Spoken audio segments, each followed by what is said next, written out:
ኑ ያላቸው እነማንን ነው? አብሮት ያለውን አብሮት ያሉት ኑ ይባላል እንዴ?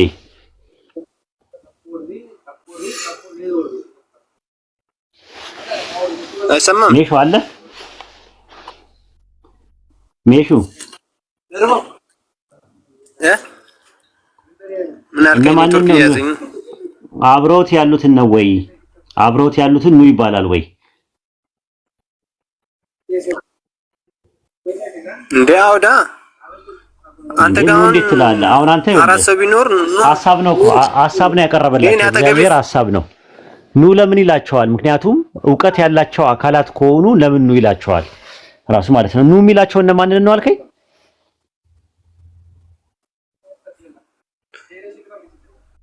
አብረውት ያሉትን እግዚአብሔር እኮ እስቲ ማስረጃ ስጠኝ እስቲ እነማን እንደሆኑ።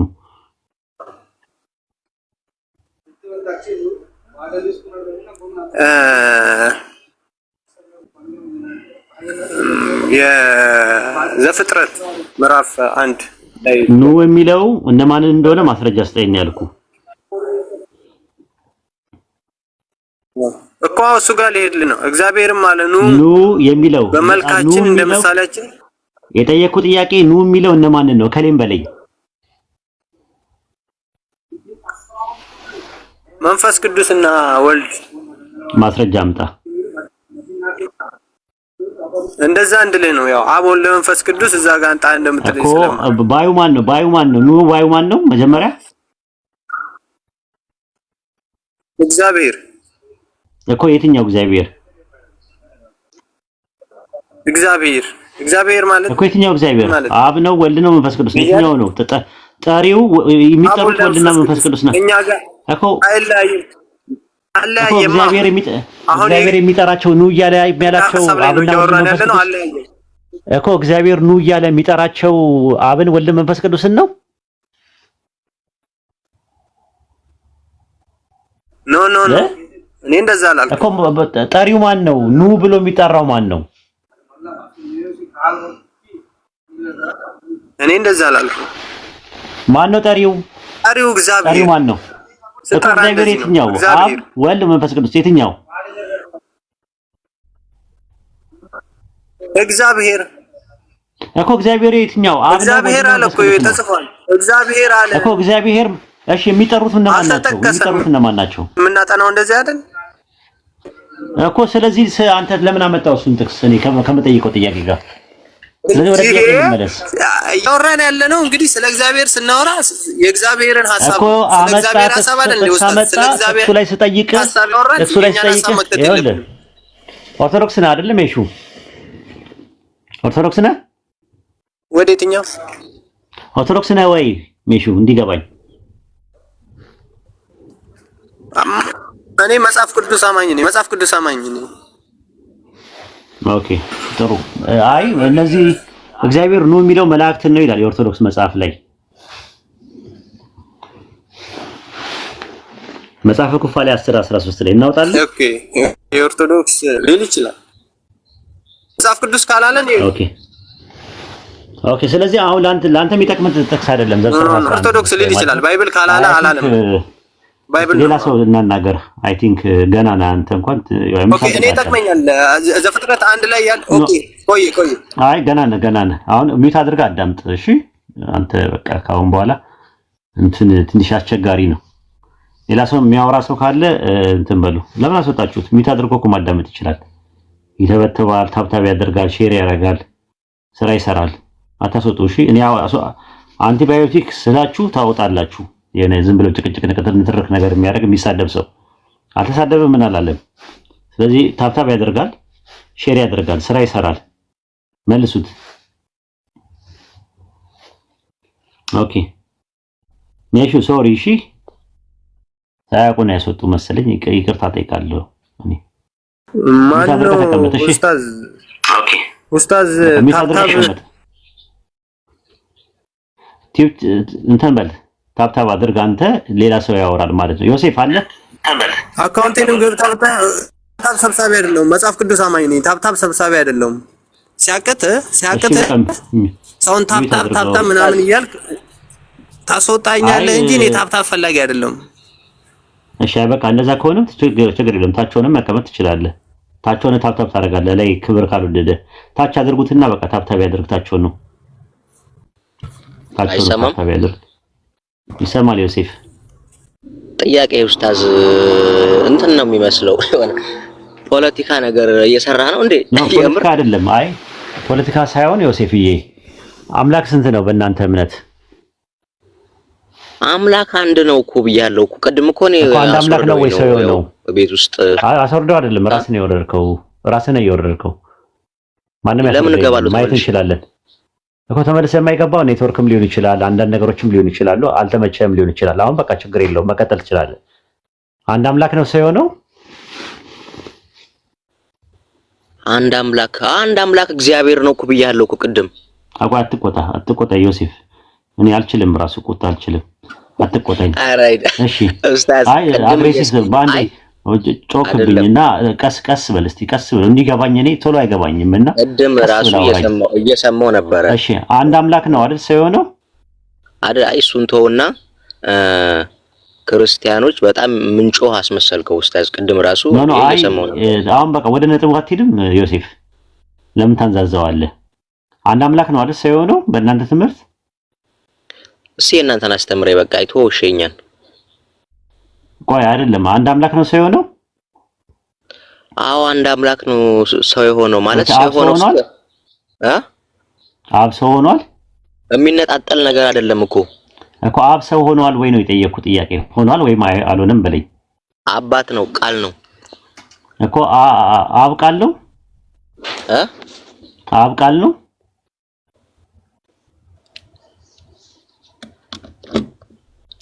አይሰማም? አብ ቃል ነው ወይ? አብ ቃል ነው ወይ?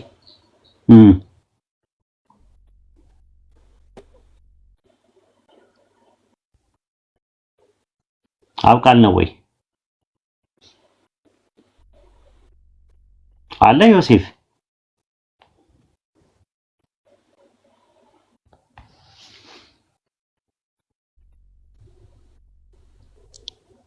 እሺ ጥያቄውን ወደ መድፈኛው ለወስደው ነው። ስለዚህ አንተ እንትን ማለት መድፈኛው ሰላም ነው? ቢታ አድርገህ ተቀመጥ።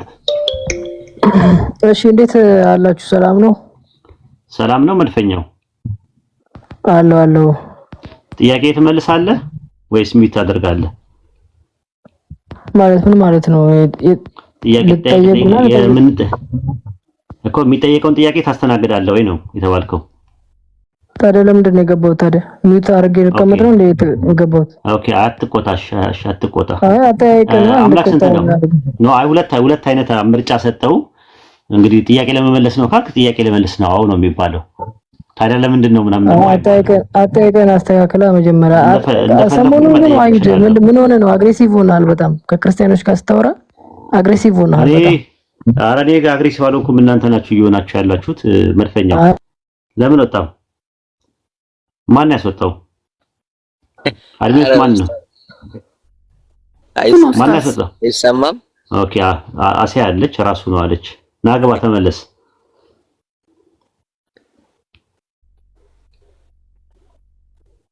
አይሰማም ድምጼ? ቆይ ዮሴፍ አንተ እንትን በል፣ አንተ ቁጭ በልና እሱን እንትን ነገር ታፕታፕ ላድርግ። መድፈኛውና አዎ ታፕታፕ ብታደርግ ምንም ችግር የለውም። ምን ችግር አለ ታፕታፕ ብታደርግ? አራት ታስቀኝ ወናት። አይ ዛሬ ኡስታዝ ለመጠየቅ ጥያቄ ራሱ ማለት ነው። ቆይ በቃ አሁን መድፈኛው መጥቷል። አይ ለማንኛውም በቃ ለምን ነው የምታስወጡት? ማንም አላስወጣም። ያው የቤቱ ባለቤት ማየት ትችላለች። እሷ አላስወጣውም። ማንም ያስወጣው ራሴ በራሴ ወጥቼ ነው። ኔትወርክም ሊሆን ይችላል። አሁን ወደ ነጥቡ ገብታ ተመልሰሃል አይደለ? ወደ ነጥቡ ግባ። አምላክ ስንት ነው? አምላክ አንድ ነው። ግን ከዛ በፊት ቆይልህ አንድ አምላክ ቆይ ወደ ነጥቡ ሌላ ቦታ አትሂድ። ካልፈለክም ብለን ወደ ሌላ ሰው እናዞረዋለን ጥያቄውን። ካልፈለክ ማለት ነው። ልመና የለም እንዴ? ማን ይለምናል? አንተንስ እኮ አሁን በቃ እሺ እንትን በል፣ ወይ ሚውት አድርግ ወይ ደግሞ ጥያቄው መልስ።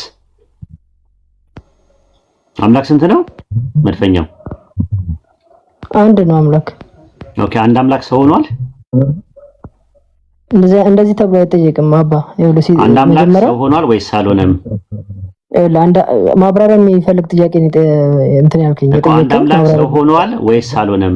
የስ ኦር ኖ አልመልስልህም። እንደዚህ ቢል አልመልስልህም፣ ምክንያቱም ማብራሪያ ይፈልግ ማለት ነው። ወደ ሳሚ እንሂድ። ሳሚሻ ሊመለስልህ ሲል ፖለቲካ ትስራ ነው አቃተን አይደል? አሁን ወደ እየተበሳጨ ነው። ማንም የተናደደ የለም። መድፈኛው ያው መድፍ ነው። እንትን በቃሽ ሚዩት አድርጋው። ወደ ጭቅጭቅ አታምራው። ጦስን ይዞ ሂድ። ጥያቄው ሚዩት አድርጋ ታብታብ አድርጋ አንተ። ኦኬ ሳሚ ራስህ ዘመዶችን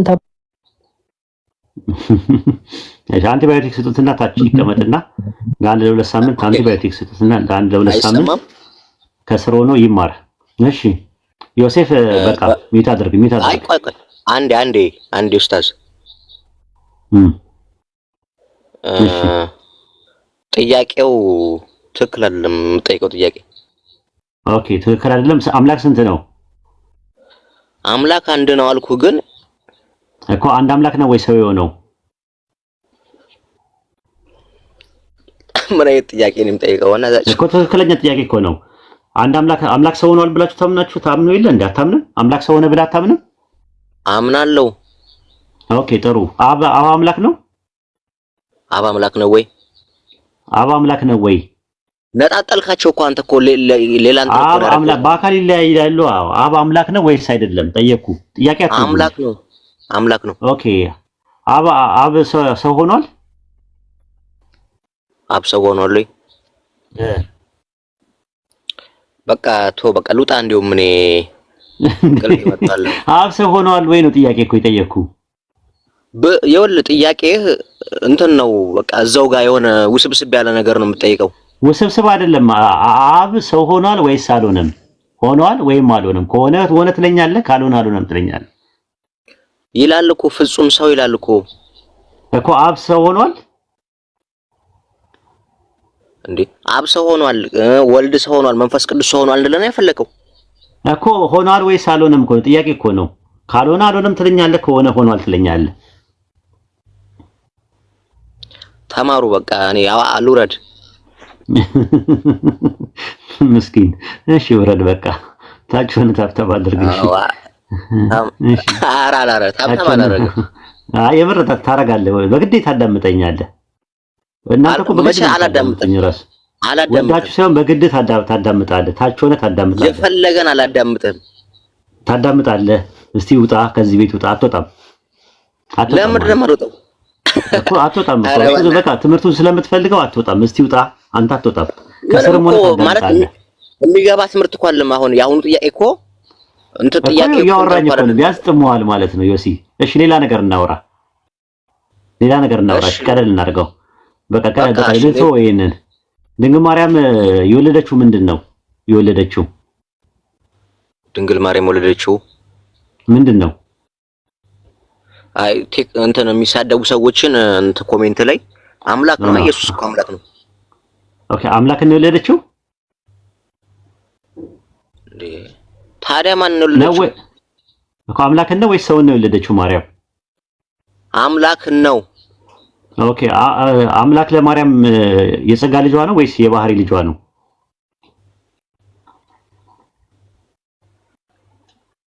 የምን ልጇ ነው?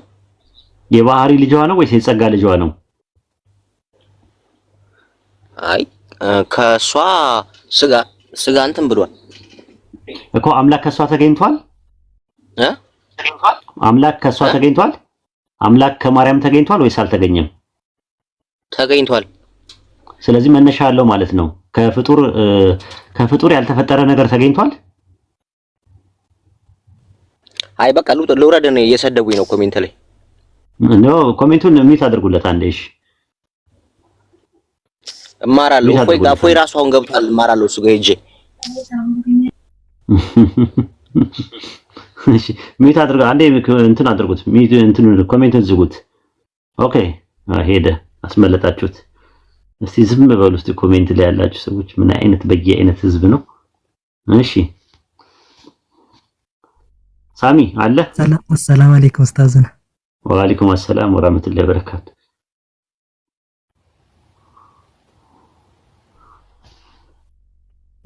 ኮሜንቱን ክፈቱላቸው። እሺ ሳሚ አለ? ሳሚ አለ? ኦኬ ሌላ ሰው አስገቡ እስቲ ከስር ካሉ። ኡስታዝ ይሄን የሚለው አሪፍ ነው።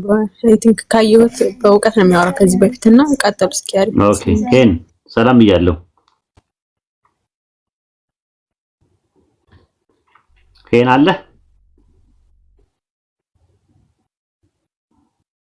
ኦኬ ሌላ ሰው አስገቡ እስከዛ ድረስ። ሳሚ አለ? ኦኬ መልስ የማይሰጡ ከሆነ ሳሚን ታች አድርጉት። ሌላ ሰው አስገቡ። እሺ ዋን አለ? አለኝ። አቤት። እሺ ሴት ነሽ? ሴት ነሽ? አዎ። ኦኬ እየተማማርን ነበር፣ ጥያቄ እየጠየቅን ነበር። ጥያቄ ታስተናግጃለሽ? አዎ የቻልኩትን አይደል? እሺ አምላክ ስንት ነው? አንድ ነው። አንድ አምላክ ሰው ሆኗል? አልሆነም። ኦኬ ልጁ ነው ሰው ሆኗል። አምላክ ሰው ሆኗል ወይስ አልሆነም? አምላክ ሰው ሆኗል? እሺ ጥያቄን እየተመላለስን እንሂድ። አዎ አምላክ ሰው ሆኗል? አምላክ ሰው አልሆነም። የእሱ ልጅ ነው ሰው የሆነው። በቃ አመሰግናለሁ። እንደው አፌ ቁርጥ ይበልልሽ። አንደኛ ቆሮንቶስ 8:5 እና 6 በቃ ተመልሶልኛል። ማርያም የወለደችው ምንድነው? ቆይ ማርያም የወለደችው በምንነት ምንድነው? ማለት አልገባኝም። ማርያም የወለደችው በምንነት ምንድነው? በምንነት ምንድነው ስትል አልገባኝም። አንቺ ምንድነሽ? ለምሳሌ እኔ ሰው ነኝ። ኦኬ ማርያም የወለደችው ምንድነው? ጥንዚዛ ነው? ድመት ነው? ውሻ ነው? ሰው ነው? አምላክ ነው? መልአክ ነው? እንዴ በቃሉ ነው የወለደችው። ለምሳሌ መልአክቱ መጥቶስ ምንድነው የወለደችው? ምንድነው? ኢየሱስን እኮ ምንድነው ያ የተወለደው? ልጅ ነው እኮ ምንድነው ያ ልጅ? ምንድነው? ጥያቄን ታስተካክልልኝ እኮ ምንድነው እኮ አልኩሽ እኮ። ያ የተወለደው ነገር ምንድነው? ማርያም የወለደችው ነገር ምንድነው? ሰው ነው? መልአክ ነው? አምላክ ነው? ጥንዚዛ ነው? ድመት ነው? ውሻ ነው? አይጥ ነው? ምንድነው? የአምላክ ልጅ እኮ ምንድነው ያ ነገር? ምንድነው? ሰው ነው። ታዲያ ሰው ነው በእኛ እንደዛ እኮ ነው በቃ። ስለዚህ ተመልሶልኝ ማለት እንደኛ በስጋ የተረገዘ ልጅ አይደለም። ኖ አይ የወንድ ዘር የለበትም፣ ግን ከማህፀኗ ፍሬ ነው አይደል? ቃሉን በአምላክ ቃል ነው። ሁን በሚለው ቃል ነው የተፈጠረው። የአምላክ ቃል እሷ ላይ አደረ፣ ከዛ ልጅ ሆነ። ኦኬ ስለዚህ ፍጡር ነው ማለት ነው ያ ነገር። አዎ አባቱ። ኦኬ ናቃሽ ተመልሶልኛል ጥያቄው። አንቺ ለእስልምና አሁን እየቀረብሽ ነው ያለሽው ማለት ነው። አይ መጽሐፍ ቅዱስ የሚለውን ነው። እሺ አይ በቃ አሳምነሽኛል። ሰላም ነው? እንዴት ነህ? ከይቅርታ ጋር ቀን ላይ ገብቼ ነበር እና ቀን ላይ አንድ ሁለት ጥያቄ ጠይቄ አጋጣሚ ሆኖ ስራ ስለሆንኩኝ ወደ ስራ ተመለስኩኝና አሁን ስራ ጨርሼ እየወጣሁ ነው። እና ጥያቄ መጠየቅ ፈልገህ ነው ወይስ እኮ ምናልባት አንድ ነገር የምታወራው ላይ ቀጠሮ ይዘን መነጋገር እንችላለን። እና ግን የኔ ጥያቄ 2-3 ጥያቄዎች ናቸው። ቀን ላይ ጀምረን አልጨረስንም። ስለዚህ ምን ታደርጋለህ? እኛ አውርተን እስከምንጨርስ እኮ እኛ አውርተን ስንጨርስ ሚዩት አድርገን ወደ ቤት ምናልባት አሁን በቃ እንደዛ ከሆነ ነገና ኢንሻአላህ የነገ ሰው ይበለን። ኦኬ እሺ እንግዲያውስ አሁን በጀመርከው ርዕስ ላይ ልግባና ግን አንድ ነገር ግን ልንገርህ። ማለት ጥያቄ ዝም ብሎ ድርቅ ያለ ጥያቄ ነውና አንድ ጥያቄ ጠይቅ፣ አብራርቼ ልንገርህ። ኖ አይ አንድ ጥያቄ ጠይቅ፣ የስ ኦር ኖ ነው ጥያቄውና ምንም ችግር የለውም። ይሄ ምን እንደሆነ ታውቃለህ? እኔ አንድ ነገር ልንገርህ። ይሄ ድርቅ ያለ ምን መሰለህ፣ መልስ አይኖረውም። አንተ መልስ አታገኝም፣ ሌላውም በሚሰጠው መልስ አይረካም። ትክክለኛ የሆነ መልሱም አታገኘውም። አንተ በትክክል ግን የእውነት ከእውቀት የተነሳ ወይም ከእውቀት ፍላጎት የተነሳ ከሆነ ጥያቄህ ግን ጀስት ሰዎች ይጉና ማብራሪያ ሰጥተው ጥያቄህን ይመልሱልህ። ገብቶሃል አይደል? እንዴት መጠየቅ እንዳለብኝ እኮ አትጠይቅ። እንዴት ልጠይቅ? እስኪ ንገረኝ። እንዴት አድርጌ ልጠይቅ? ኦኬ ጥያቄ ኦኬ እሺ ማብራሪያ ልስጥህ። እኔ ለጠየቀው ጥያቄ ትታገሰኛለህ? አይ ጥያቄ እንዴት መጠየቅ እንዳለብኝ እስቲ ንገረኝ ነው የምልህ። ማብራሪያ ስፈልግ ማብራሪያ ትሰጠኛለህ፣ ግን አሁን እንዴት እንደምጠይቅ ንገረኝ እስቲ። ኖ አሁን አዳምጠኝ። ሰው ነው አምላክ የሆነ ሰው አይደለም ምናምን የሚለው ነገር አሁን ጥያቄ አይደለም። ኢስ ናንሴንስ እየገባን አለ። ግን እኔ አሁን በጠየቀው ጥያቄ ማብራሪያ አንተ ይኸውልህ አምላክ ሰው ሆኗል እንዴት እንደሆነ እንዳብራራልህ የምትፈልግ ከሆነ ላብራራልህ እኮ አልጠየኩም። እንዴት አምላክ እንዴት ሰው ሆነ የሚለው ነው። ይኸውልህ this is politics ዳይሬክትሊ አዳምጠኛ። እንዴት ሰው ሆነ የሚለውን ነገር ትምህርታችሁን አውቀዋለሁ እኔ እነግርሃለሁ። አታውቀውም። እኔ 100% አታውቀውም። ልንገርህ 100% አምላክ እንዴት ሰው ሆነ የሚለው ትምህርት እንግዲህ ከቁርአን ጠቅሼ ልንገርህ። ቆይ ተረጋጋ። ማን በጣም እየጮክ ነው የምታወራው? አግሪ ለምን መሰለህ ማለት ነው ስለ ቸኮልኩ ስለ ቸኮልኩ ከሆነ ነገና እንጂ እንደዚህ አትበሳጭ፣ አትናደድ። እኔ ተናደድ አይደለም ጀስት ፖለቲክስ ላይ ሁሉ ጥያቄ ነው። ደም ግፊት አለ ምናምን ብዙ ነገሮች ይመጣሉ። ስለዚህ ተረጋጋ። ኢየሱስ ክርስቶስ ይመስገን በጣም ነፃ ነኝ ከነዚህ ሁሉ። ግን እሺ ጥያቄ ጠይቅ በእናትህ። ተረጋጋሽ፣ አትደራረብ። አሁን እኔ የጀመርኩት ጥያቄ ነበርና ልጨርስ። በእናትህ ላይ የመንፈስ ፍሬ ትዕግስት ነው ይላል አይደል እንዴ? መታገስ አለብህ። በነገራችን ላይ ንግግሬ እንደዚህ ነው። ምናልባት ለአንተ የሆነ አርሞ ታዲያ ማንም ጸልይ መንፈስ ቅዱስ አንተ ላይ እንዲወርድ ጸልይ። መንፈስ ቅዱስ ሲመጣ ደግሞ የመንፈስ ፍሬ ይኖርሃል። ስለዚህ መንፈስ ቅዱስ አንተ ውስጥ አለ በትክክል። የሚገርም ነገር ታዲያ መንፈስ ፍሬ እንዴት አላየህም? ትዕግስት ምናምን መረጋጋት እንዴት አላየህም? እንደሆነ ታውቃለህ። ሜይቢ አሁን ይኸውልህ መጽሐፍ ቅዱስ ጠቅሰን ካወራን እናውራ። ግን አንድ ጥያቄ ልጠይቅና ልሂድ። አትመልሰው። አሁን ምንድነው መረጋጋት? ይኸው ትዕግስት የመንፈስ ፍሬ አሁንም የለም። መንፈስ ቅዱስ ውስጥ ያለ አይደል? ወደ ሌላ ነገር አልከም።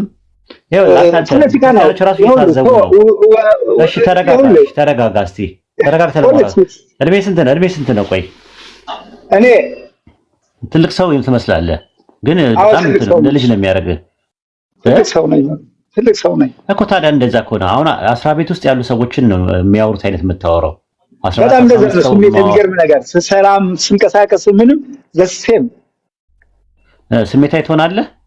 ኖ እንደዛ ነኝ በቃ አይሽል ላይ ታዲያ የአንተን እርግጫና ጫማ ጠፊ ታዲያ እኛ ምን ቦጣንና ነው እንደዛ የምንሆነው? ስለዚህ ተረጋጋና ታገስና ነገና በቃ አንተ ይለፍህ። ኦኬ እሺ ማን አለ ብጠይቅና ብትመልስልኝ ደስ ይለኝ ነበር። ኦኬ የኛ ጥያቄ ጊዜ ነው። አሁን ተጠየቁት ነገር እሱን ነገር እኔ የጀመርኩት ስለሆነ በየ አጋጣሚ መንፈስ ፍሬ አሁን እኮ እንትን ነው ችኮላ ራሱ ስራ ተብሎ የተባለው ነገር ራሱ ነው። አንደኛ ቁጣ ነው፣ ሁለተኛ ነገር ደግሞ አለመታገስ መቁነጥነጥ ነው፣ ሬስትለስ መሆን ነው። ስለዚህ አንተ ትልቅ ሰው ነህ፣ ቢያንስ በእድሜ እንኳን ትመስላለህ። መንፈስ ቅዱስ እንኳን ባይኖርብህ ግን መንፈስ ቅዱስ እንዲኖርብህ ደግሞ ጸልይ። እሺ እንቀጥል። ሌላ ሰው አለ? የገባ ሰው አለ? እስቲ እንትን በሉ። አዎ ነው ያለው። ኦኬ ሰላም ነው። እንዴት ነህ? ደህና ነህ? አለን። ጥያቄውን ሰምተዋል? እስኪ ድገምልኝ። አምላክ ስንት ነው ባንተ እምነት? አንድ ነው። ኦኬ አንድ አምላክ ሰው ሆኗል ብለህ ታምናለህ?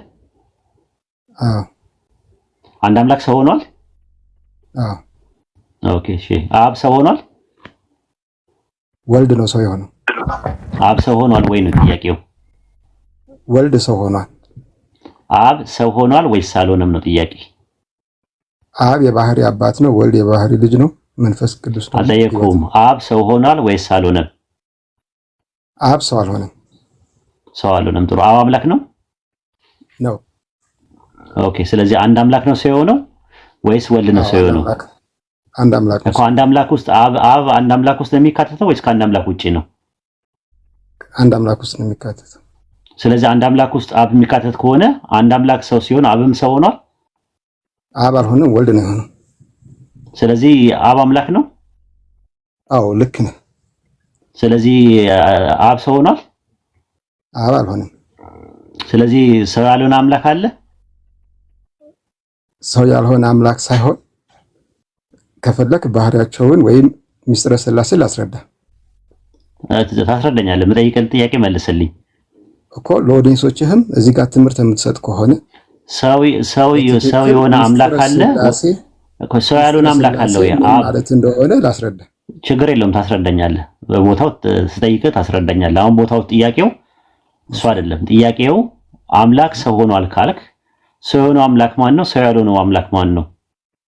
ሰው ወልድ ሰው ሆኗል በባህሪው። ሰው የሆነው አምላክ ማን ነው? እግዚአብሔር ማለት ምን ነበር ብዬ አልጠየቅኩም። ሰው የሆነው አምላክ ማን ነው? ሰው ያልሆነው አምላክ ማን ነው? ሰው የሆነው አምላክ ሰው ያልሆነው አምላክ የሚባል ነገር የለም እኮ። ወልድ ሰው አልሆነም እንዴ? አምላክ ሰው ሆኗል። አምላክ ሰው ሆኗል እኮ። አምላክ ሰው ሆኗል። አምላክ ሰው ሆኗል ስትል አብም ወልድም መንፈስ ቅዱስ ነው ሰው የሆኑት? ቃል ሰው ሆኗል። አምላክ ሰው ሆኗል ወይ? መንፈስ ቅዱስ እስትንፋስ የሚባል ነገር አለ። ምን አልከኝ? አብ ልብ፣ ወልድ ቃል፣ መንፈስ ቅዱስ እስትንፋስ። ኦኬ፣ አብ ልብ ነው የሚለውን ጥቅስ ትሰጠኝ? ጥቅስ በጥቅስ ይደገፍ እስቲ።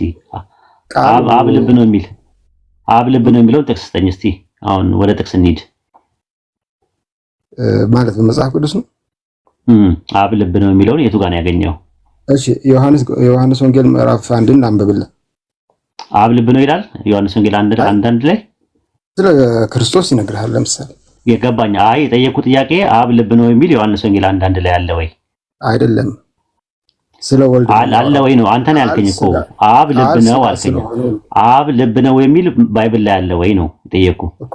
እኔ በምስጢረ ሥላሴ እንዴት እንደሚተነተል ላስረዳ ነው ያልኩ እኮ። አብ ልብ ነው ብለሃል። አብ ልብ ነው የሚል ጥቅስ አለ ወይ ስለ አዎ አልከኝ። የቱ ጋር ስለ ዮሐንስ ወንጌል 1 ላይ አልከኝ። ዮሐንስ ወንጌል 1 ላይ አብ ልብ ነው የሚል አለ አይደለም? የሚል አለ። ስለ ወልድ ነው የሚያወራው እኮ። አብ ልብ ነው የሚል አለ ወይ ነው ዮሐንስ ወንጌል 1 ላይ? የለም። አብ ልብ ነው የሚለው ጥቅስ ይኖር ይሆን? የት አባት ነው ይናገራል? አሁን አባት አብ ማለት የግዕዝ ቃል ነው። ትርጉሙ አባት ማለት ነው። ተርጉምልኝ አላልኩም። እሺ፣ የጠየቀው ጥያቄ አብ ማለት ትርጉሙ አባት ነው ወይስ አይደለም ሳይሆን አብ ልብ ነው የተባለበት የመጽሐፍ ቅዱስ ጥቅስ አለ ወይ? ካለ የቱ ጋር እንዳለ ንገረኝ። እሱ በእንትን ምንድነው ይሄ በግልጽ ምንድነው ይሄ ነጭ ነው ይሄ ጥቁር ነው ካልተባለ ማይገባህ ከሆነ አላውቅም እንጂ በብዙ ቦታ ቀለል አድርገህ አምላክ ሰው ሆኗል ብለህ ታምናለህ አይደል? ከድንግል ማርያም ከስጋዋ ስጋ ከነፍሷ ነፍስ ነፍሶ ሰው ሆኗል ብለህ ታምናለህ አይደል? አዎ። አምላክ ለማርያም የባህሪ ልጅ ነው ወይስ የጸጋ ልጅ ነው? ባህሪ ማለት በመጀመሪያ ምን ማለት ነው? የባህሪ ማለት መገኛ ማለት። ለምሳሌ ወልድ ከአብ እምቅድመ ዓለም ሳይፈጠር ዘመን ሳይቆጠር አብን አህሎ መስሎ አካል ዘእምአካል ባህሪ ዘእምባህሪ ተወለደ ያለ እናት እምቅድመ ዓለም ይባላል። ማለት ከአብ የተገኘ ነው ወልድ። አምላክ ከማርያም የተገኘ ነው። አምላክ ከማርያም ተወለደ ስጋ ነሳ ነው የምንለው። ተገኝቷል ወይ ነው የምልህ። ከማርያም የተገኘ ነው ወይ? መገኘት ማለት ራሱ ምሳሌ አብ ወልድ ከአብ ባህሪ ማለት ራሱን መሰለ ራሱን አህለ። ገባኝ። እሱ ቀላል ነው። ወልድ ከአብ እምቅድመ ዓለም አብን አህሎ አብን መስሎ ከአካል ዘእምአካል ባህሪ ዘእምባህሪ ይላል። ምሱ ችግር የለውም። አምላክ ከማርያም ተገኝቷል ወይስ አልተገኘም? ተገኝቷል። ተገኝቷል ሳይሆን ተወልዷል። ተገኝቷል ወይ ነው ጥያቄው። ባህሪ ማለት እሱ ነው። የባህሪ ልጇ ነው እኮ። ተገኝቷል ወይ? አልተገኘም። ተገኝቷል። አልተገኝተም። ተገኝቷል። መገኘት ከአብ ነው የተገኘው። ስለዚህ አምላክ ለማርያም የባህሪ ልጅ ነው ወይስ የጸጋ ልጅ ነው? አምላክ ለማርያም የባህሪ ልጅ ነው ወይስ የጸጋ ልጇ ነው? ቆይ ጸጋ ማለት ምን ማለት ነው? የጸጋ ማለት ከሷ ሳይገኝ በጸጋ ብቻ የጸጋ ልጇ ነው። አምላክ ለሷ የጸጋ ልጇ ነው። የጸጋ ልጇ ነው ማለት ሳትወልደው ዝም ብሎ የመጣ ነገር አይደለም። ሳትወልደው አምላክን ወለደችው እንጂ ከሷ የተገኘ አይደለም። ከሷ አልተገኘም። ምን ማለት ነው? ወለደችው ማለት ወለደችው 9 ወር አርግዛ ወለደችው ማለት ነው። አንድ እናት ልጇን ስትወልድ ከሷ ስጋ ይወስዳል ደም ይወስዳል አይደል እንዴ እኮ። ስለዚህ አምላክ ከሷ ተገኝቷል ወይ ነው ጥያቄው። መዳሰስ የማይቻል የነበረውን አምላክ ከእርሷ ጋር ስላገኘ ነው ዳሰስ ነው። ስጋውን ቆረሰ ደሙን አፈሰሰ ብለን እናምናለን። እሺ ኦኬ፣ ቀለል አድርገልህ አምላክ ከማርያም ተገኝቷል ወይስ አልተገኘም እኮ። ተገኘ የሚለው ነገር ተርጉምልኝ ያልኩ እኮ። ተገኘ ማለት ተገኘ ነው። አሁን ለምሳሌ እኔ የተገኘሁት ከማን ነው? የተገኘሁት ከማን ነው? እኔ ከእናትና ከአባቴ ነው የተገኘሁት አይደል? አይደለም፣ ተወለድክ እንጂ አልተገኘህም። ተገኝቻለሁ። የነሱ ስፐርም ሴልና ኤክሴል አይደለው የተገኘሁት ማለት ነው። ተገኘ ማለት ራሱ መተርጎም ያስፈልገዋል እኮ። ምንድነው ተገኘ? እስቲ ኦሪጂኔትድ የሚለው እስኪ ተርጉምልኝ አንተ። አሁን አንተ ተገኘ ማለት ነው። የተገኘ ማለት ባህሪ ነው። ለምሳሌ እኔ ከእናትና ከአባቴ ነው ምንጬ ማለት ነው። መገኛዬ እናትና አባቶቼ ናቸው። አላይክ ቻርጅ የሆነ ስፐርም ሴል እና ኤክሴል ፈርትላይዝ ሲያደርግ ኦሪጂኔትድ የሆንኩት ከነሱ ነው። ከእናትና ከአባቴ ነው የተገኘሁት። መገኛዬ ናቸው እነሱ እኮ። ከመክፈል የሚባል ነገር አለ። ከፈለ እኮ መከፈል እንደዛ ማለት ነው ብለው ያዘው።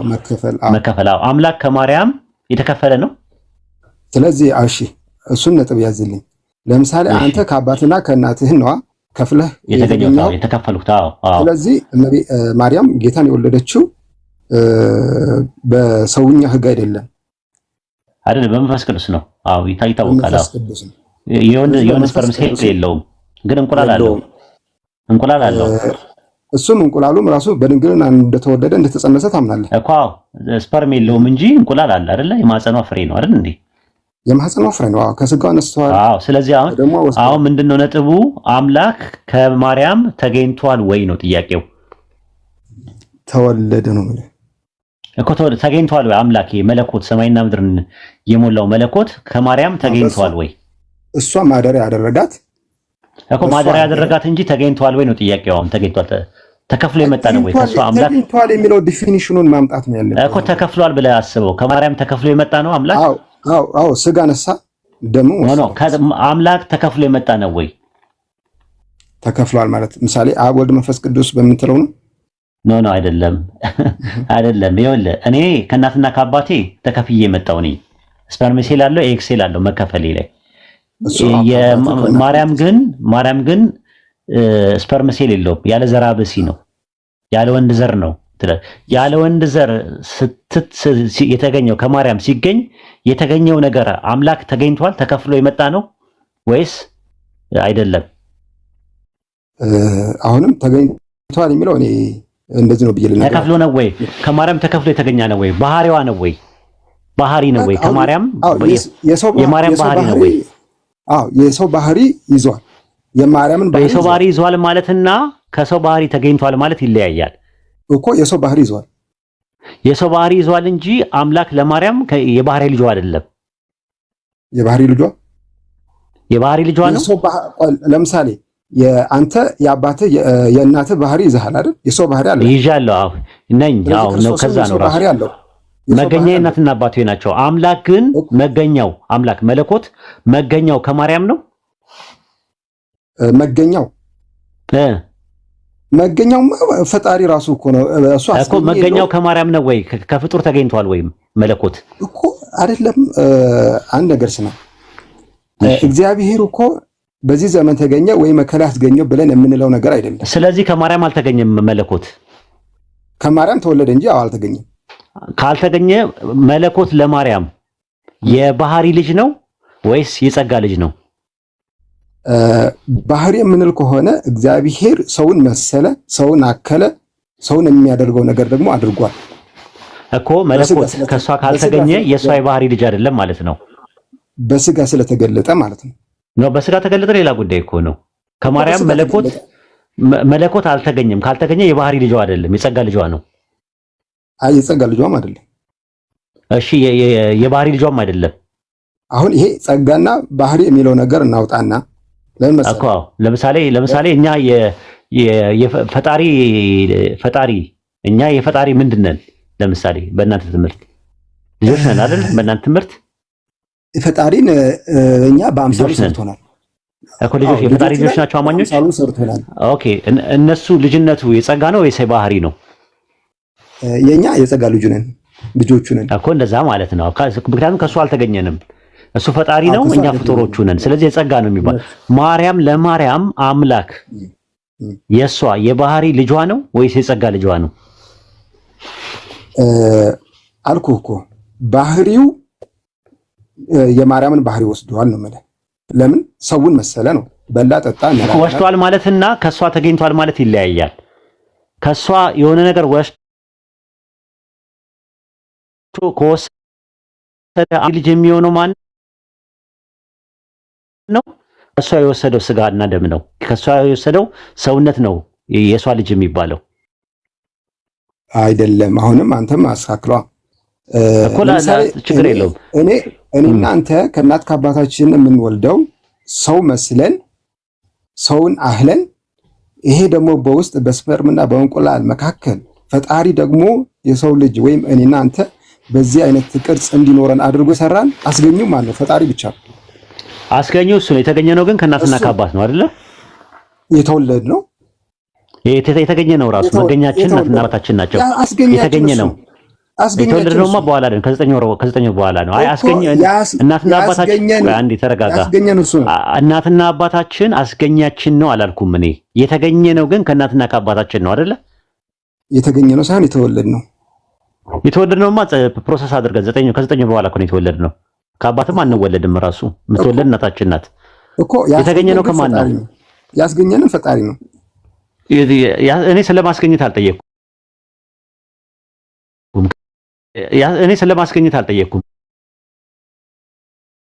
ያስገኘን ከሰው ነው። እንግዲህ ከሰው መወለድ ከሰው ነው ማለት ነው። አዎ አሁን ያዝና አምላክ ከማርያም ተገኝቷል? ተገኝቷል ወይ? ተወልደዋል። የተገኘው ማንም አስገኘ የለውም፣ እሱ ያስገኘ የለውም። ስለዚህ አምላክ ለማርያም የባህሪ ልጇ ነው ወይስ የጸጋ ልጇ ነው? ከሷ ካልተገኘ የባህሪ ልጇ አይሆንም።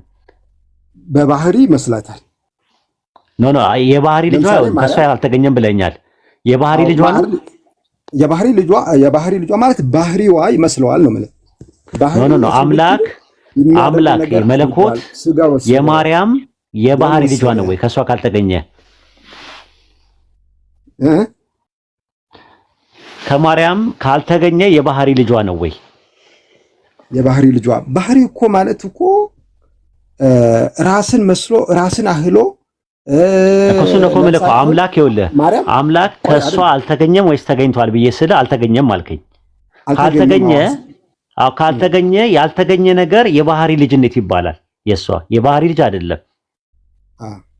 የባህሪ ልጅ ኦርቶዶክስ እየሰማችሁ ነው እንግዲህ በጣም ኦኬ። የምን ልጇ ነው? የባህሪ ልጅ አላልኩም፣ በስጋ ወለደች። እሺ ኦኬ። የምን ልጇ ነው? አምላክ ለማርያም የምን ልጇ ነው? የባህሪ ልጇ ነው ወይስ የጸጋ ልጇ ነው? ብራቮ። በስጋ የወለደችው ነው። በቃ በስጋ እኮ የምን ልጇ ነው? የባህሪ ነው ወይስ የጸጋ? አምላክ ለማርያም የጸጋ ልጇ ነው ወይስ የባህሪ ልጇ ነው? የጸጋም አትበለኝ፣ የባህሪ የጸጋ ማለት እኮ ምንድነው? በስጦታ ያገኘችው እኮ ነው። ምንድነው በጸጋ ማለት እኮ በስጦታ ያገኘችው እንጂ ማን ነው እንዴ? የጸጋ ልጅ ማለት ምን ማለት ነው? ማን ነው ጸጋ ማለት? የጸጋ ልጅ ማለት ስጦታ ማለት ነው። ስለዚህ አሁን አንተ እኛ ለአብ የፈጣሪ ልጆች ነን ስትሉ የጸጋ እንጂ የባህሪ ጉዳይ አይደለም አይደል እንዴ? ስለዚህ አምላክ ለማርያም የጸጋ ልጇ ነው ወይስ የባህሪ ልጇ ነው እኮ? ጸጋ ማለት ስጦታ ስትል ማን ነው የሰጣት ለማርያም ነው? አሁን እሷ ሌላ ጥያቄ ነው። አምላክም መርጧትም ነው። ጸጋን የሞላሽው ይላታል እኮ። አዎ ጸጋን የተሞላሽው አምላክ መርጧት ነው። የትም አትሄድም። ስለዚህ ጥያቄ ነው የጠየኩህ እኮ እግዚአብሔር ራሱ መርጧት ነው አይደል የወለደችው? አዎ እግዚአብሔር ከመረጣት አሁን ጥያቄ የሚነሳው ነገር ምንድነው? ማንም በጸጋ ወይም ማንም በስጦታ መልክ የሰጣት ሁለተኛ ወገን የለም። እግዚአብሔር ራሱ የመረጣት ራሱ ሊያድርባት አላልኩም። ስለዚህ ማርያም ለአምላክ የጸጋ እናቱ ናት ወይስ የባህሪ እናቱ ናት? በስጋ የወለደችው እናቱ ነች እኮ። የጸጋ ነው ወይስ የባህሪ ጉዳይ ነው? በቃ ጸጋ የሚባል ነገር የለም። በስጦታ የሰጣት አካል የለም። እሺ የባህሪ ነው ወይስ የጸጋ ነው? ያደረባት የባህሪ ነው ወይስ የጸጋ ነው? ባህሪ ስልህ በስጋ ይመስላታል፣ ትመስሏለች በስጋ ለምሳሌ ስጋዊ ባህሪያትን። እሺ ቀለል አድርግልህ። አምላክ ለማርያም የባህሪ ልጇ ነው ወይስ አይደለም? ይቺን ብቻ መልስልኝ። አምላክ ለማርያም የባህሪ ልጅ ነው ወይስ የጸጋ ልጅ ነው? ደጋገምኳ። እሺ ችግር የለውም። አምላክ ለማርያም የባህሪ ልጅ ነው ወይስ አይደለም? የባህሪ ልጇ ነው ወይስ አይደለም? አልኩህ እኮ አምላክ ሰው ሆነ ስንል የመለኮት ባህሪ ያለ የስጋ ባህሪ ያለ ጥያቄ መልስልኝ። ኧረ ጥያቄው ሌላ ቦታ እኔ አልጠየኩም። አይደለም አልጠየኩም። ቅድም ብለኸኝ ነበረ አምላክ ለማርያም የባህሪ ልጅ ነው ወይስ አይደለም? ጃክ አንዴ ጻፍልኝ። ጄክ አንዴ ጻፍልኝ። ቪዲዮ ከፍተህ አሁን አሪፍ ፖይንት ላይ ነኝ ያለሁት። ልብ አድርግ። አምላክ ለማርያም የባህሪ ልጇ ነው ወይስ አይደለም? ይህችን ብቻ መልስልኝ።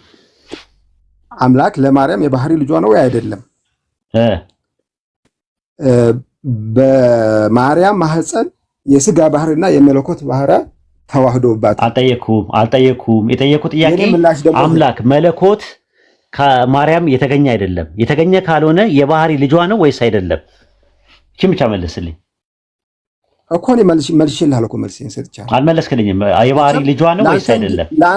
ለአንተ እንዲመችህ ብቻ የባህሪ ልጅ ነው ወይም የባህሪ ልጇ ነው ወይስ አይደለም? ጥያቄን የጠየቅኩ የባህሪ ልጇ ነው አይደለም? የባህሪ ማለት ልንገርህ ከሷ የተገኘ ነው ወይ ማለት ነው? ራሱን መስሎ ራሱን አህሎ እሱን የሚያደርገው ነገር ከሷ የተገኘ ነው ወይ ነው? አምላክ ከማርያም የተገኘ ነው ወይስ አይደለም? አስገኘው እኮ ራሱ ባለቤቱ ነው አልኩህ። ከማርያም የተገኘ ነው ወይስ አይደለም ነው ጥያቄ የጠየቅኩ። የባህሪ ልጇ ነው ወይስ አይደለም? የስ ኦር ኖ ወይ ደጋገምክብኝ እኮ መልስልኛ። ወይ አዎ ወይ አይደለም። አልመለስክም። ይቺን ብቻ መልስ። መልሻል እኮ ምን ብለህ መለስ? እሺ አሁንም ደግሜ ልመልስ። አምላካችን ማንም አስገኝ የለውም። ኦኬ በጣም ጥሩ። ስለዚህ በዚህ ዘመን ማርያም ለአምላክ እናትነቷ የባህሪ ነው ወይስ አይደለም? ለአምላክ እናትነቷ ማርያም እናትነቷ ለአምላክ የባህሪ ነው ወይስ አይደለም? የባህሪ ነው ወይስ አይደለም?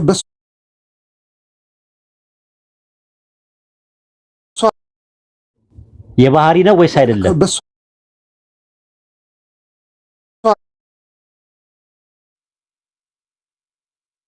ባት ነች። ኖ እሱ አልጠየቅኩም። ተዋህዷል መለኮትና ሰውነት ተዋህዷል ወይስ አልተዋህዱም ብዬ ብጠይቅ ኖሮ የጥያቄው መልስ በአግባብና በቦታ ይሆን ነበር። ጥያቄው ግን መለኮት ከስጋ ጋር ተዋህዷል አልተዋህዱም ሳይሆን መለኮት ወይም አምላክ ለማርያም የባህሪ ልጅ ነው ወይስ አይደለም? እሺ ምስጢረ ሥላሴ ልዘርዝርልህ ትንሽ ነው። አታዘርዝርልኝ። ይሄን መልስልኝና ወደ ቀጣዩ እንሄዳለን። በቃ ይብራብን። እሺ መልስልኝ። ይሄን ምንም ወደ ኋላ መሄድ የማይቻለው ማብራሪያ ማትፈልግ ከሆነ ይቅርብህ። የባህሪ ልጅ ነው ወይስ አይደለም ነው ያልኩህ። የማርያም የባህሪ ልጅ ነው ወይስ አይደለም? ምንም የማያውቁ ሰዎች አስገብተህ ከምታስጨንቅ ትንሽ በእውቀት በመረጃ የሚያወሩትን ብታስገባ ይሻል። ቅድም አንዷ አምላክ እንኳን ክርስቶስ እንኳን አምላክ አለመሆኑን የማታውቅ ልጅ የተወለደው ሰው ነው ምናምን ስትል የነበረች ልጅ አለች። ለምሳሌ እሷ በቃ ተሳሳተች። በቃ እውቀት የላትም። አንተ እውቀት ስላለ አሁን የባህሪ ልጅ ነው ወይስ አይደለም እኮ ነገርኩህ። አምላክ ለማርያም የባህሪ ልጅ ነው ወይስ አልመለስክም እስካሁን እኮ። እሷ ቢያንስ ትሻላለች ካንተ መልሱን መልሳለች ያለ እውቀትም ቢሆንም፣ አንተ ግን በእውቀት ግን መመለስ አቃተ። የባህሪ ልጅ ነው ወይስ አይደለም? እንደዚህ የተከራከረን ስንውል በኋላ እንደዚህ ብላችሁ ፖለቲካ ለመስራት እንዳትሞክሩ እንጂ አይ የባህሪ ልጅ ነው ወይስ አይደለም? አሁን ጥያቄው እሱ ነው። ነገርኩህ በቃ እመቤታችን የመለኮት ባህሪና የስጋ ባህሪ የተዋሃደባት ናት። ደግሞ አልጠየኩም። ስጋና ደም እንግዲህ ክርስቲያኖች እየሰማችሁ ነው። ቀላል ጥያቄ ነው ጥያቄው። በደንብ ይሰማል። ማርያም ለመለኮት ወይም ለአምላክ የባህሪ እናቱ ናት ወይስ አይደለችም ነው ጥያቄው። በጣም ቀላል የሆነ ጥያቄ ነው። የባህሪ እናት ናት ካሉ ከሷ ተገኝቷል። አምላክ መነሻ አለው፣ ጅማሮ አለው። ማርያም ጅማሮና መነሻ ያላት ነገር ነው። ምክንያቱም የባህሪ ልጅ ማለት መገኛ ነው ራሱ ባህሪ ማለት። ለምሳሌ ወልድ የአብ የባህሪ ልጁ ነው ሲባል ከአብ የተገኘ ነው፣ ከሱ ነው ኦንቶሎጂካሊ የተገኘው ተብሎ ስለሚታመን፣ ልክ እንደዛው መለኮት ወይም ሰማይና ምድርን የፈጠረ መለኮት ከማርያም የተገኘ ነው ወይስ አይደለም ነው ጥያቄ። ይሄ መመለስ ትችላለህ። ለአንድ ዳን መጨረሻ ጊዜ ልጠይቅህና ከዛ በኋላ ወደ ሌላ ሰው ልሰጣል። የባህሪ ልጅ ነው መለስኩ። ለማርያም ነው ወይስ አይደለም? አልመለስክም። ለማርያም እሱ አስገኝ የለውም። በቃ ስለዚህ የባህሪ ልጇ ነው ወይስ አይደለም? የባህሪ ልጇ ነው ወይስ አይደለም? ተጀምሯል። የባህሪ ማርያም አሁንም ንገረህ፣ ማርያም ለአምላክ የባህሪ እናቱ ናት ወይስ አይደለችም? ቀለል አድርግልህ ብለህ ሶስት እየተመላለስክበት ይሄ ጉዳይ። እሺ አይዞህ። እሺ መልሰው። የባህሪ እናቱ ናት ወይስ አይደለችም? ሌላ አይነት አማርኛ ወይም ትርጉም ካለ አምጣ። እሺ በቃ እሺ። አይ አልፈለክም ማለት ነው። ከዚህ በላይ እንኳን ማስጨነቅ ጥሩ አይደለም።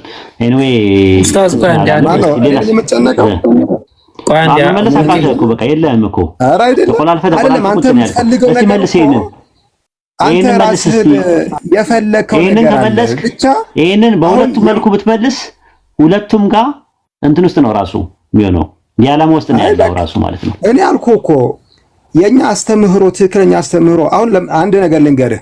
በነገራችን ላይ የፕሮቴስታንት እምነትና የኦርቶዶክስ አስተምህሮች በጣም የተለያዩ ናቸው። ይሄንን ራሱ እስኪ ከየት ቤተ እምነት ነው ብለህ ጠይቅ። መጀመሪያ ሰውን ስትጠይቅ ልዩነት አለ። አሁን በፕሮቴስታንት እኔ ባነጋገር ነው ኦርቶዶክስ እንደሆንክ ያወቅሁት። እኔ ባነጋገራቸው አውቃቸዋለሁ። ስለዚህ እንደዚህ ብለህ ባነጋገር አልጠይቅህም፣ ባነጋገር ነው የማውቀው ራሱ። ቤተክርስቲያን ያደገ ሰው በለዛ ነው የማውቀው። ኦርቶዶክስ አነጋገሩ፣ ፕሮቴስታንት አነጋገራቸው ይለያያል። አልበጠይቅ አይጠበቅብኝም።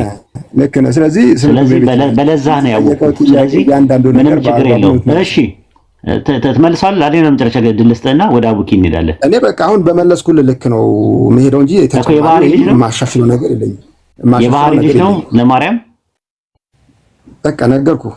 ማርያም ምንድነው የመለኮት ባህሪና የስጋ ባህሪ የተዋሃዱባት ነች እናት እንጂ የባህሪ ልጅ ማርያም የባህሪ ልጅ አይደለችም።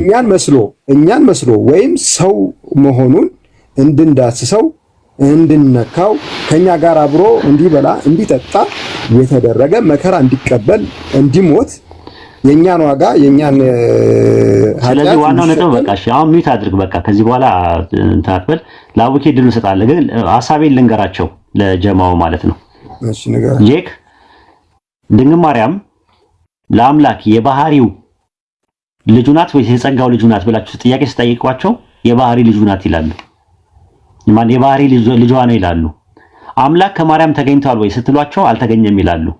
የጸጋ ልጅ ነው ወይ ብለን ስንጠይቃቸው አዎ የጸጋ ልጅ ነው ይላሉ ሲመልሱ ማለት ነው። ከዛ በኋላ ምን ጥያቄ ይመጣባቸዋል? ከማርያም ደግሞ ሰው የሆነ አለ ልጅ አለ የማርያም ያበራኳ ከፋይ ከስጋ ስጋ ከነፍሷ ነፍስ ሰው ነው። ያ ሰው ለማርያም የባህሪ ልጇ ነው ወይ የጸጋ ልጇ ነው ብላችሁ ጥያቄ ብትጠይቋቸው የባህሪ ልጅ ነው ይላሉ። ለምን? ከሷ ስለተገኘ። ከሷ የተገኘ ምንድነው? ሰው ነው። ስለዚህ አሁን ጥያቄ ማርያም ስንት ልጅ ነው ያላት? ጃክ መጨረሻ ላይ ስንት ልጅ ይኖራታል? መጨረሻ ላይ ማርያም በውጤቱ 2 ልጅ ይኖራታል። አንደኛው የጸጋ ልጅ ነው፣ አንደኛው የባህሪ ልጅ ሆኖ ይቀመጣል። ግልጽ ነው አርጊመንቱ።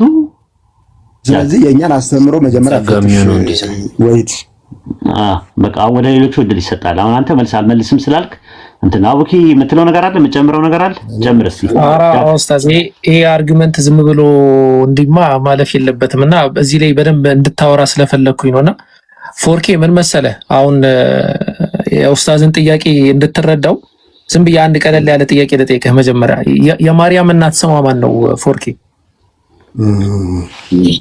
ሃና። ኦኬ ሃና ለማርያም ማርያም ለሃና የባህሪ ልጇ ናት? አዎ። ኦኬ የባህሪ ልጇ ናት ያልከው ለምንድን ነው?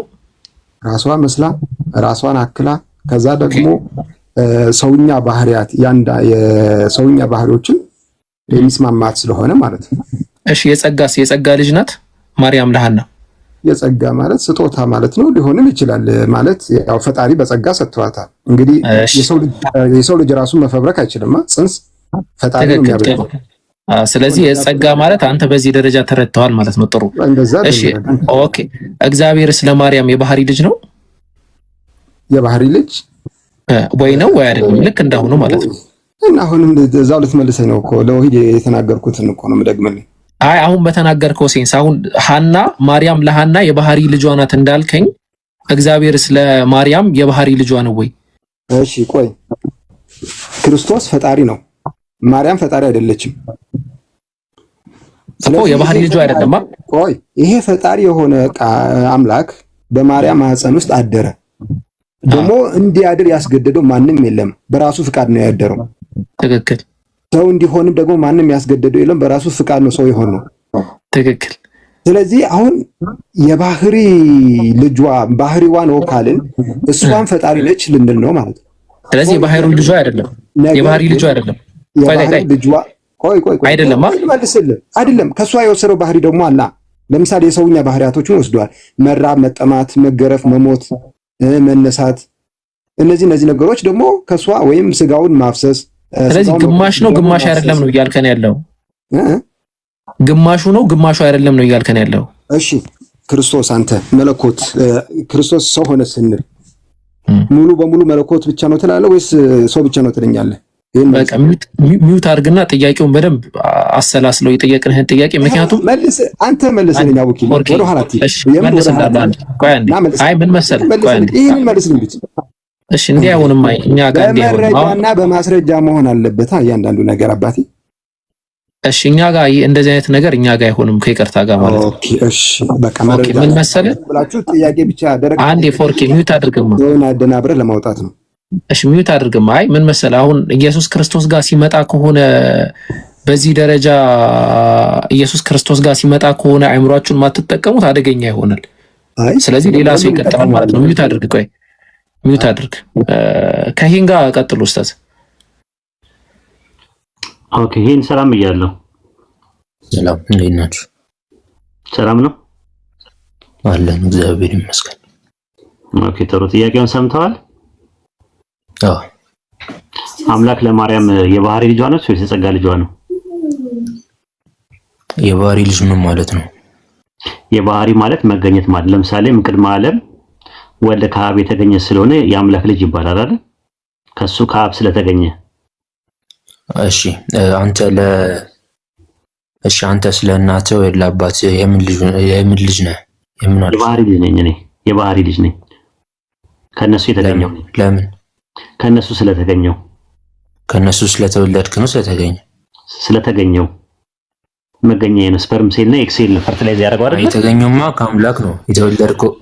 የተወለድከው ነው ከነሱ የተገኘው ከአምላክ። ሰው ከአምላክ እንደሚገኝ አምላክ አስገኝ ነው። ግን የሚያስገኘን ከምንድን ነው ይባላል? ለምሳሌ መገኛ ለምሳሌ የሰው መገኛው ምንድን ነው? ብዙ ተባዙ። የመጀመሪያው ሰው መገኛው ምንድን ነው? ከአፈር አፈር ነው መገኛው። በቃ አፈር ልክ እንደዛ እንደ አፈር መገኛ ብለህ የእናትና የአባት አላይ ቻርጅ የሆነው ስፐርም ሴል እና ኤክስ ሴል አለ።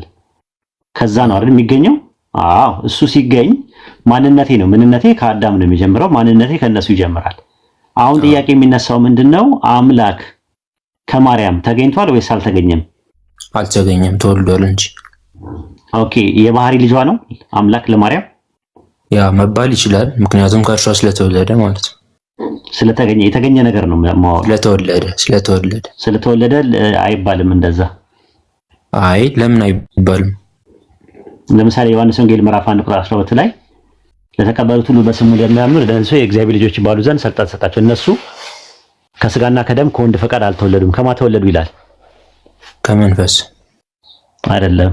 ጥቅሱን በደንብ ያው ከማን ተገኙ ይላል? ከማን ተወለዱ ይላል? ከማን ተወለዱ ይላል? እስኪ ከፍ አድርገው።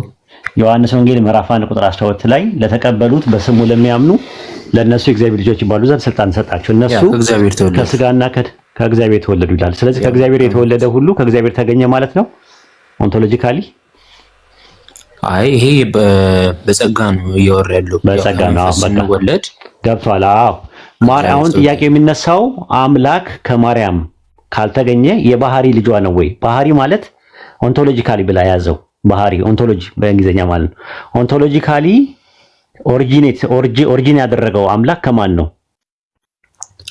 እሺ ስለ ኢየሱስ ክርስቶስ ስናወራ ቅድመ ዓለም ምንድነው? ቅድመ ልደትና ድህረ ልደት የሚባል አለው። ግልጽ ነው። ዓለም ከአብ ድህረ ዓለም ከድንግል ማርያም ተወልዷል ስለምናምን ሁለት ልደት ተወልዷል። አዎ ስለመወለድ አይደለም የጠየቁ፣ ስለመገኘት ነው የጠየቁ። ወልደዋል። አልተገኘም፣ ከድንግል ማርያም አልተገኘም፣ ተወልዷል እንጂ። ስለዚህ የባህሪ ልጇ ነው ወይ ለሷ? አዎ የባህሪ ልጇ ነው። ምክንያቱም ክርስቶስ መለኮት እኮ አይ መለኮት አልተገኘም። ያልተገኘ ነገር ነው የባህሪ ይባላል። አይ ሲጀመር የባህሪ ልጅ ለመባል እኮ የግድ መገኘት የሚል ሎጂክ አዎ አለ። የትም ቦታ ከኔ ነው የሰማኸው እንጂ ከፈለክ የትም ቦታ ጠይቅ። የባህሪ ልጅ ማለት እሱ ነው፣ መገኘትን ነው የሚያሳየው። ባህሪ ማለት ኦንቶሎጂ ነው። የባህሪ ሲባል እኔ የምረዳው ማለት ነው። ለምሳሌ የባህሪ ልጅ ለምሳሌ እኔ ከእናት ከአባቴ ተገኝቻለሁ፣ የባህሪ ልጃቸው ነኝ ማለትም ከእነርሱ ስለተወለድኩ ማለት ነው። ስለተወለድክ አይደለም ስለተገኘህም ጭምር ነው። ማዕፀን የሚያከራየው አለ አይደለ? ታይላንድ ማዕፀን ይከራያሉ አይደለ? ከነሱ ያ ማዕፀኗ ያከራየችው ሴትዮዋ ስትወልደው ማዕፀኗ ውስጥ የነበረው ልጅ የሷ የባህሪ ልጇ ነው ወይስ የክራይ ልጇ ነው? የእናት የስፐርምና ኤክሴል የነሱ ልጅ ነው። ስፐርም ሴልና ኤክሴል አንዳንድ ሰዎች ስለማይችሉ ታይላንድ ሄዱና ስፐርም ሴልና ኤክሴል ተወስዶ ማዕፀኗን ታይላንዳዊ የሆነ ሴት ጋር ይኬድና ማዕፀን ይከራያሉ።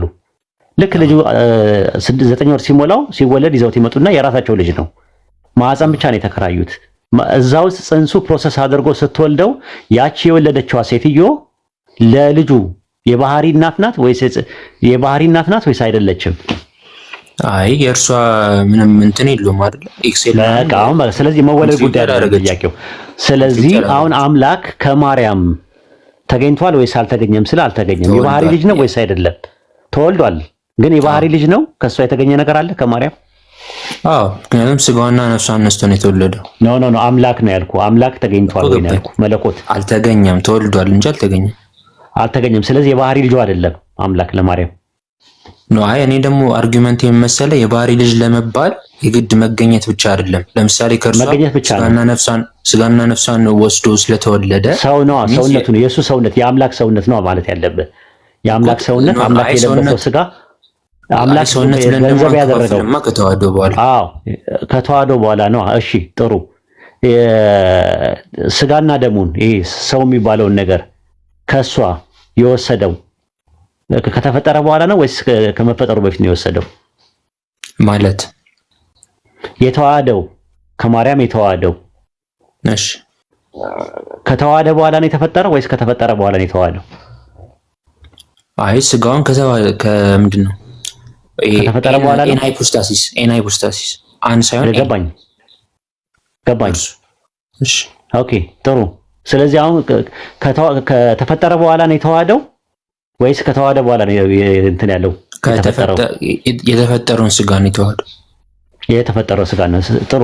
ከማርያም የተፈጠረውን ነው የወሰደው ካልክ አምላክ ከማርያም የወሰደው ነገር ነው እንጂ ያለው የሷ የባህሪ ልጅ አይደለም። ነው እንጂ ከእርሷ ስጋና ነፍስ ነስቶ ነው የተወለደው እኮ። ስጋና ደም እኮ የነሳው እኮ ስጋውና የኢየሱስ ስጋና ደም ነው የተዋሃደው፣ ወይም ደግሞ ከራሱ ጋር አንድ ያደረገው ስጋና ደም ከማርያም የተገኘው እንጂ እሱ አምላክ ግን ከሷ አልተገኘም እኮ። ከእርሷ ተወልዷል እንጂ አልተገኘም። ያ ስለዚህ ካልተገኘ አምላክ አይደለም። አምላክ ለማርያም የባህሪ ልጅ አይደለም፣ የጸጋ ልጅ ነው። እንዴ የእርሷን ሰው የሆነው እኮ ከእርሷ ነው። ስለዚህ የባህሪ ሰው የሆነው ነው፣ ሰውነቱ የባህሪ ልጇ ነው። አምላክነቱ ግን የባህሪ ልጇ አይደለም፣ የአብ ልጅ ነው እሱ እኮ። እሱን ነው የምልህ። አሁን ሁለት ልደት አለው የምልህ ጌታ ኢየሱስ። ለዛ ነው ለመለኮት ሁለተኛ ልደት የለውም ይላል። ለመለኮት ሁለተኛ ልደት የለውም ይላል። ለመለኮት እኮ መለኮት እኮ ቃል የሚባለው ሎጎስ የሚባለው መለኮት አይደል? በእናንተ ትምህርት ቃልማ ሁለት ልደት አለው ኢየሱስ፣ ሁለት ልደት አለው ብለን እናምናለን እኮ። ለመለኮት ሁለተኛ ልደት የለውም ይላል ሃይማኖታው ላይ። ማለት መለኮት ራሱ ዲቫይኑን ነው የምትለኝ ወይስ ኢየሱስ? ለመለኮት ቅድመ ዓለም እንጂ በኋላ ላይ በድህረ ዓለም ለመለኮት ሁለተኛ ልደት የለውም ይላል። እኛ ሁለት ልደት ብለን ነው የምናምነው። መለኮት ዲቫይን ሳይሆን ቃል ኢየሱስ ክርስቶስ ነው። ስለ ኢየሱስ ክርስቶስ ቅድመ ዓለም ከአብ ያለ እናት ድህረ ዓለም ደግሞ ከድንግል ማርያም ያለ አባት ልደት በተዋህዶ ከበረ ብላችሁ ነው የምታምኑት እንጂ ለመለኮት እንደዛ አሁን እሱ ዲቫይንም አይደለም። መለኮት ከማርያም ካልተገኘ መለኮት ለማርያም መገኘዋ ካልሆነ የባህሪ ልጅ ነው ወይስ የጸጋ ልጇ ነው? ለማርያም የባህሪ ልጇ ነው ያልኩበት ምክንያት ስለተገኘ ሳይሆን አሁን የባህሪ ልጅ የሚለው ቀጥታ አንተ ያገናኘው ከመገኘት ጋር ነው። ነገር ግን እንደዛ ነው። ሲወለድ አይሆንም ነው። ለምሳሌ አይሆንም። ሂድና ጠይቅ፣ ተማሪዎችን ሂድና ጠይቅ። የባህሪ የሚባለው የባህሪ ውልደት የሚባለው የባህሪ መገኘት ከሌለ ውልደት የሚባል ነገር የለውም ራሱ ማለት ነው። ተወለደ የሚባለው ነገር እንዳልኩ ነው። ቅድም ዮሐንስ ወንጌል 1:12 ላይ እንዳልኩ ነው። ከአምላክ ተወለዱ ይላል፣ ግን የተገኘ ነገር አይደለም። የባህሪ ጉዳይ ሳይሆን የጸጋ ጉዳይ ነው። ኦኬ፣ ጥያቄውን ልገልብጥልህ እዚሁ ላይ ማለት ነው። ድንግል ማርያም ማህፀን ውስጥ ሰው ሆኗል አይደለ? ኢየሱስ ያ ሰው ሙሉ ሰው ነው? ፍጹም ሰው ነው? ፍጹም ሰው፣ ፍጹም አምላክ። ኦኬ፣ ፍጹም ሰው ነው ሲባል ሙሉ ነው? የሰው ማንነትም ምንነትም አለው? 100%። እኮ የሰው ማንነትም ምንነትም አለው። አዎ ኦኬ ጥሩ። ያ ማንነትና ምንነት ያለው ሙሉ ሰው ለአብ የባህሪ ልጁ ነው ወይስ የጸጋ ልጁ ነው? ለአብ ያው ከተዋህዶ በኋላ ስለማይነጠል የባህሪ ልጅ ነው የምንለው። ኦኬ ከአብ ተወልዷል ያ ሰው ማለት ሰውነቱን ነው ሪፈር ያ ሶስት ሰውነቱን ሪፈር ያደርጋል ወይስ ሙሉ ሰው? ኢየሱስ ፍጹም አምላክ ፍጹም ሰው ነው አይደለ? አዎ ያ ፍጹም ሰው ድንግል ማርያም ማፀን ውስጥ የሰው ማንነትና ምንነት ያለው ከአብ የተገኘ ነው ወይስ አይደለም? አይ ቃል ነው የተገኘው ከአብ እኮ ከአብ ተገኝቷል ወይስ አልተገኘም? ያ ሰው ከሆነ በኋላ ያ ሰው ድንግል ማርያም ማፀን ውስጥ የሰው ማንነትም ምንነትም ያለው ሰው ከአብ ተገኝቷል ወይስ አልተገኘም? እኮ ምንድነው ሰውነቱን ከያዘ በኋላ ማለት አርጊውመንት ራሱ ልክ አይመስለኝም። ሰውነቱን ከያዘ በኋላ ከአብ ተገኘ ሳይሆን አስቀድሞ ድንግል ማርያም ማፀን ውስጥ ይኸውልህ ድንግል ማርያም ማፀን ውስጥ የተፈጠረ ሰው አለ። የሰው ሙሉ የሆነ ማንነት ምንነት ያለው ነገር አለ። ከማርያም ከነፍሷ ነፍስ ከስጋዋ ስጋ የነሳ ሰው አለ አይደለ? አዎ ያ ሰው ለአብ የባህሪ ልጁ ነው ወይስ አይደለም? ሰውየው ራሱ ያው ምንድነው ያው አባቴ ብሎ ይናገራል አይደል? ኢየሱስ በምድር ላይ ሲመላለስ የባህሪ እኔ ያልጠየቅኩም እሱን ከሱ ከተዋህዶ በኋላ ነው አይደል? ከተዋህዶ በኋላ ምናምን ነገር አትለዩትም ብላችሁ ታምናላችሁ? ኦኬ ከተዋህዶ አንተ የምትለኝ ከተዋህዶ በፊት ነው? ከአብ የተገኘ ነው ወይ? ከአብ የተገኘ ነው ወይስ ከማርያም የተገኘ ነው? እኮ ክሊር ስታደርገው እየጠየቀኝ ያለው ከተዋህዶ በኋላ ያለውን ሰው ነው ወይስ ምንድነው? ሰው ስትል በፊትም በኋላም አድርገውና በፈለከው አድርገውና ያ ከድንግል ማርያም የተገኘው ሰው ፍጹም ሰው ወይ ሰው ማንነትም ምንነትም ያለው ከአብ ተገኝቷል ወይስ አልተገኘም? ተገኝቷል። ከአብ ተገኝቷል? አዎ። እንዴ ያኮ ሰው እኮ ፍጡር ነው። ፍጡሩ ነው ከፈጣሪ የተገኘው? ኖ አይ ተገኝቶ አሁን ከተዋህዶ በኋላ ያው ሪፈር ምንድነው ሰው ከሆነ በኋላ ተዋህዶ እኮ ያ ሰው ከአብ ተገኝቷል ወይ ነው ጥያቄው እኮ። በቅድመ ዓለም ተገኝቷል። አዎ በቅድመ ዓለም ስለሰውነቱ ያ ሰው ተገኝቷል ነው የምትለኝ? ሰው ያ ሰው ፍጹም ሰው ወይም ደግሞ ሙሉ የሰው ማንነትና ምንነት ያለው ከአብ ተገኝቷል ወይስ አልተገኘም? ሰው ብለህ ከፈልከው ግን ሰው ብለህ ከፈልከው ያው ስለ ስጋው እያወራኝ ከሆነ ሳትከፍል እያወራኝ ከሆነ ከአብ ሰው ሲባል ሙሉ ሰው ነው የሚባለው እኮ። አንተ የጎደለ ነገር የለም፣ ከሰውነት የጎደለ ነገር የለም። ፍጹም ሰው ነው ካልክ ሙሉ ነው። የሰው ማንነትም ምንነትም ያለው ሙሉ ሰው አለ። ያ ሙሉ ሰው ከአብ ተገኝቷል ወይስ አልተገኘም? አይ ሰውየውን ከሆነ አይ ተገኘ የሚባለው ያው ስለ መለኮት ምንድነው ቃል ራሱ ዲቫይኑ ነው። ስለዚህ ያ ፍጹም ሰው ድንግል ማርያም ማፀን ውስጥ ፕሮሰስ አድርጎ ሜካኒካል ፈንክሽን ኬሚካል ሪአክሽን እና ፊዚካል ኦፕሬሽን አድርጎ የመጣው ፕሮሰስ አድርጎ የመጣው ሰው ለአብ የባህሪ ልጁ ነው ወይስ የጸጋ ልጁ ነው? ያው ከተዋህዶ በኋላ የባህሪ ልጅ ሊባል ይችላል። ለሁለቱም ነው የባህሪ ልጅ ነው ወይ ከሱ ተገኝቷል ወይ እኮ ሰው ከሆነ በኋላ ተገኝቷል ወይ ከሆነ በቃልነት ደረጃ ተገኝቷል። ቅድመ ዓለም ኖ ስለ ቃል አልጠየቅኩም። ያ ሰውነት ከአብ የተገኘ ነው ወይ በባህሪ ደረጃ? ኦንቶሎጂካሊ ነው ሰውነቱ አልተገኘም። ስለዚህ የአብ ልጅ ነው። የአብ ልጅ ያው ይባላል ምክንያቱም ቃልና ስጋ ወልዶታል ወይ? አዎ ወልዶታል ማለት ስለማይከፈል አሁን ለምሳሌ ኢየሱስ ብለን ቃል ወልዶታል ወይ? ያንን ሰውነት አብ ወልዶታል ወይ ነው የምልህ። ኦንቶሎጂካሊ ነው እኮ ሳይወልደው ታዲያ እንዴት ልጁ ይሆናል? ከሱ አልተገኘም። የባህሪ ልጁ አይደለም ማለት ነው። ኦኬ እሺ ጥያቄውን ክሊር እናድርገውና ያ ድንግል ማርያም ማፀን ውስጥ ፕሮሰስ አድርጎ የመጣው ፕሮሰስ ያደረገው ያ ጽንሱ የሰው ማንነትም ምንነትም የሆነ ፍጹም ሰው ሙሉ ሰው ከአብ የተገኘ አይደለም።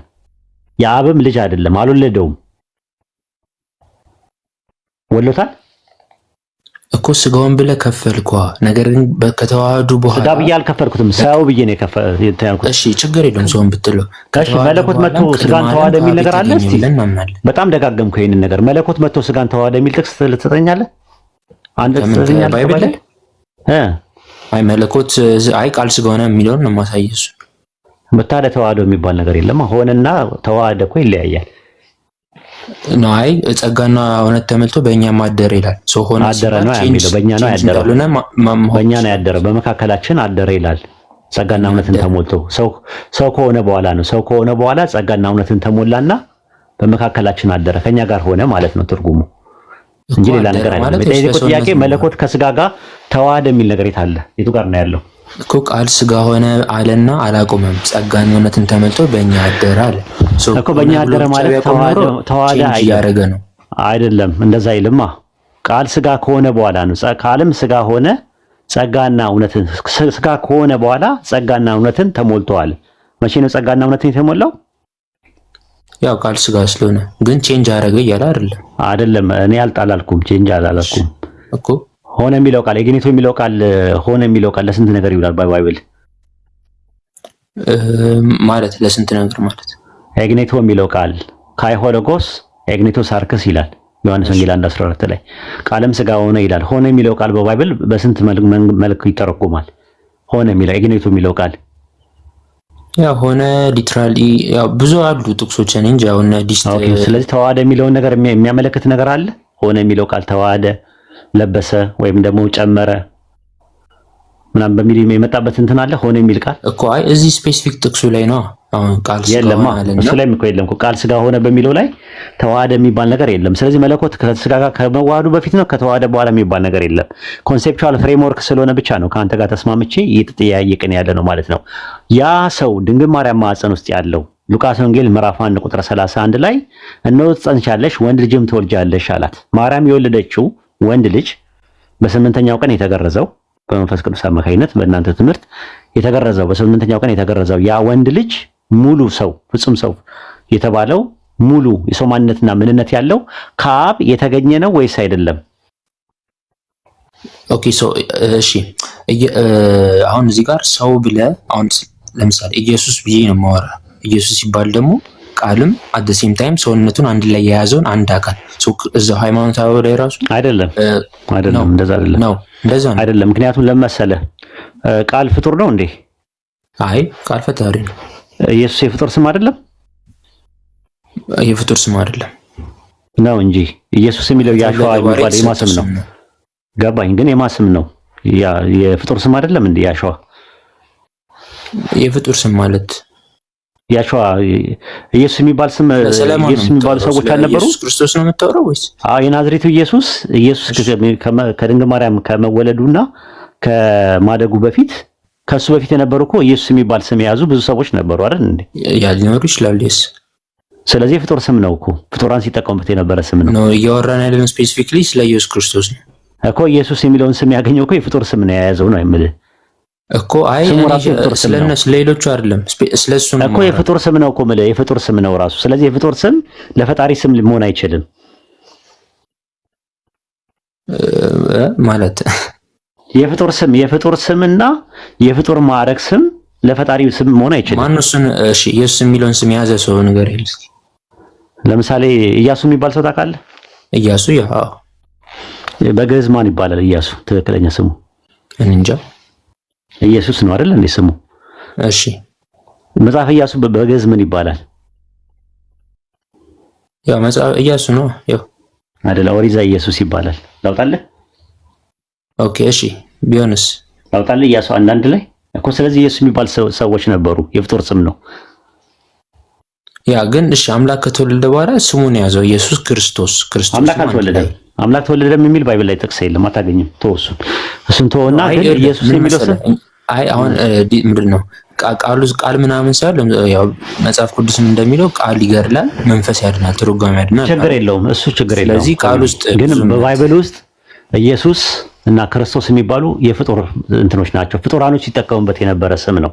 ኢየሱስ የሚለው ስም በዕብራይስጥ ያሸዋ ቆይ አዳምጠኝ። በዕብራይስጥ ያሸዋ፣ በግሪክ ሰብስቲቱንት ኢየሱስ፣ በግዕዝ ደግሞ ኢየሱስ ይባል ነበረ። ኢያሱ የሚለውን ለመለየት ብሎ ነው ያመጡት።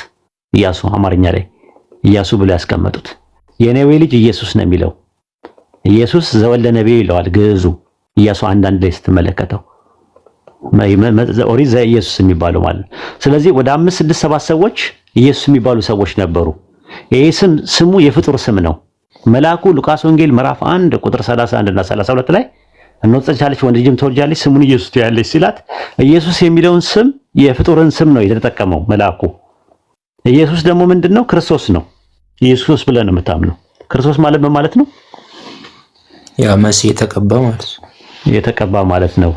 ስለዚህ ክርስቶስ የሚባሉ ብዙ ሰዎች ነበሩ አይደል? ክርስቶስ የሚባል እኔ አላቅም። ክርስቶስ የሚባል እንዳለ አላቅም። ኢሳይያስ 45:1 ላይ ቂሮስ የሚባለው ክርስቶስ ተብሏል። በግሪክ በዕብራይስጥ ማሺያህ ተብሏል። ኦኬ እሺ። ዳዊት ማሺያህ ተብሏል። ሰለሞን ማሺያህ ተብሏል። አሮን፣ ሙሴ ምናምን ነገር ማሺያህ ተብለዋል። ካህናት፣ ነገስታት፣ ነቢያት ማሺያህ ይባላሉ፣ ክርስቶስ ይባላሉ። በግሪክ ሰብትጀንት ላይ ክርስቶስ ይላል። ስለዚህ መሲህ የሚለው የአረብኛና የግዕዝ ቃል መሺያህ ከሚል ከዕብራይስጥ ቃል የተገኘ ነው። ክርስቶስና ክራይስት የሚለው የእንግሊዝኛው ቃል ደግሞ ክርስቶስ ከሚለው ከግሪክኛ ቃል የተገኘ ነው። ሁለቱም ለፍጡራን ሲጠቀሙበት የነበረ ስም ነው። ያ ችግር የለውም። እሺ ለፍጡርም ቢሆን አሁን ከምን ተነስተን ነው ያመጣ ነው? ስለዚህ መጀመሪያውኑ አምላክ በፍጡር ስም አይጠራም። ራሱ ኢየሱስ የተጸውዖ ስም ነው። ክርስቶስ ደግሞ የማዕረግ ስም ነው። ምንም ችግር የለውም። ስለዚህ የፍጡር ስም ነው እኮ ነው። የፍጡር ስም ነው ራሱ ማለት ነው። ፍጡር አይቀባም ደግሞ ማን ነው? ፈጣሪ አይቀባም። የተቀባው ፍጡር ነው አይደል እንዴ? ነው አኖይትድ ዋን የተባለበት ምክንያት ያው ከሰውነቱ ከሹመቱ አንፃር ነው አይደል? ምኑ ነው የተቀባው? ምኑ ነው የተቀባው? አኖይትድ ዋን ማለት ያው ሰው ከሆነ በኋላ ማለት ነው እኮ። ምኑ ነው የተቀባው እኮ? ምኑ ነው የተቀባው? የተመረጠ የተቀባው እኮ። ምኑ ነው የተቀባው ነው ያልኩ?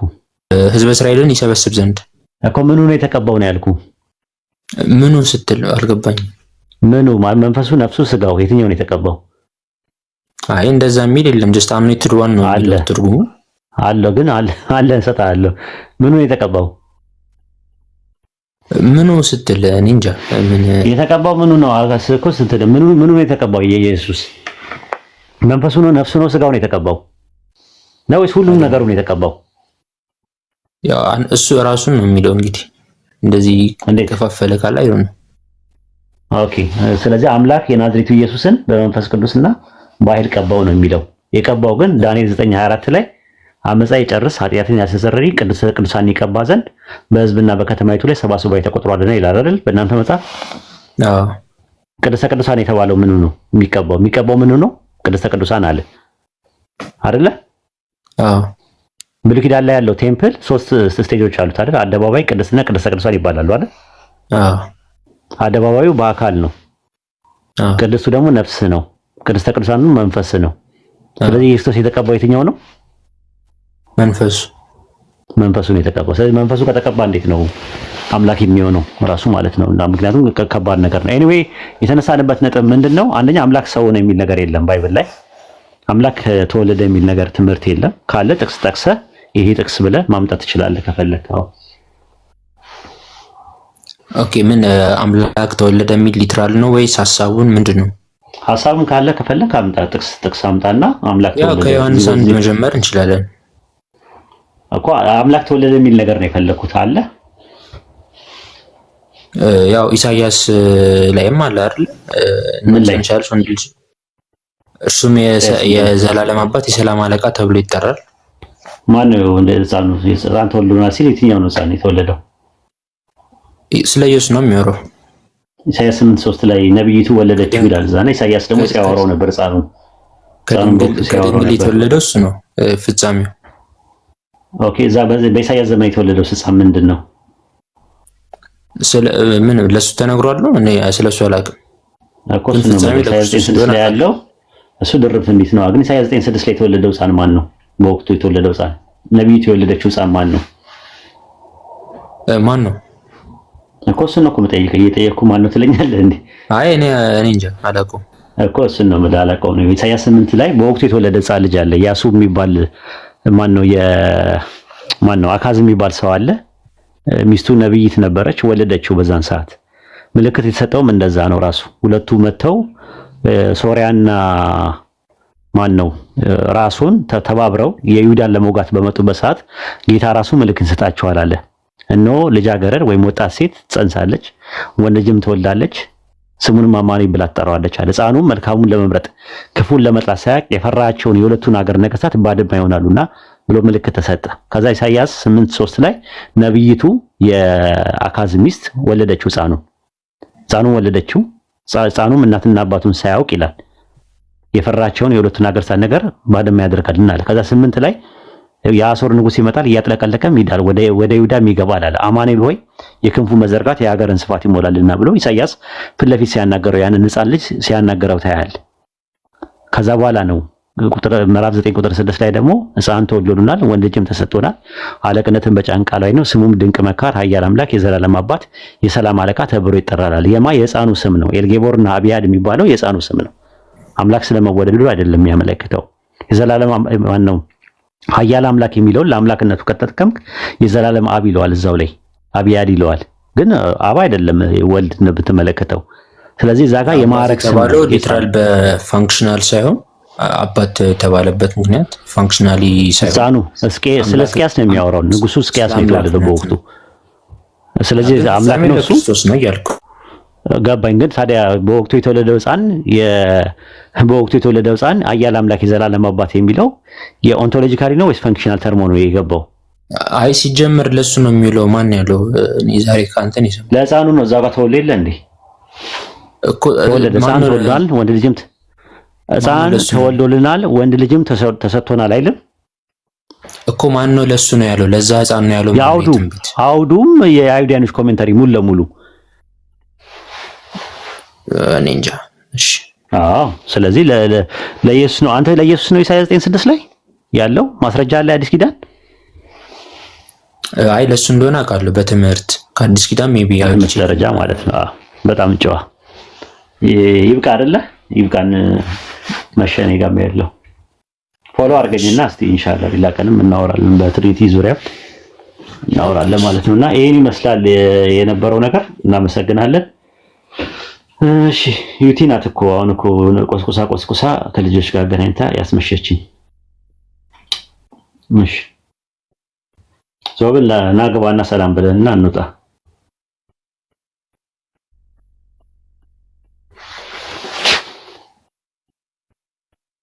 ይቅርታ ወንድም ሚኒሊክም እስኪ መተህ ትንሽ የምታውቀውን ማብራራት ምናምን ትችላለህ?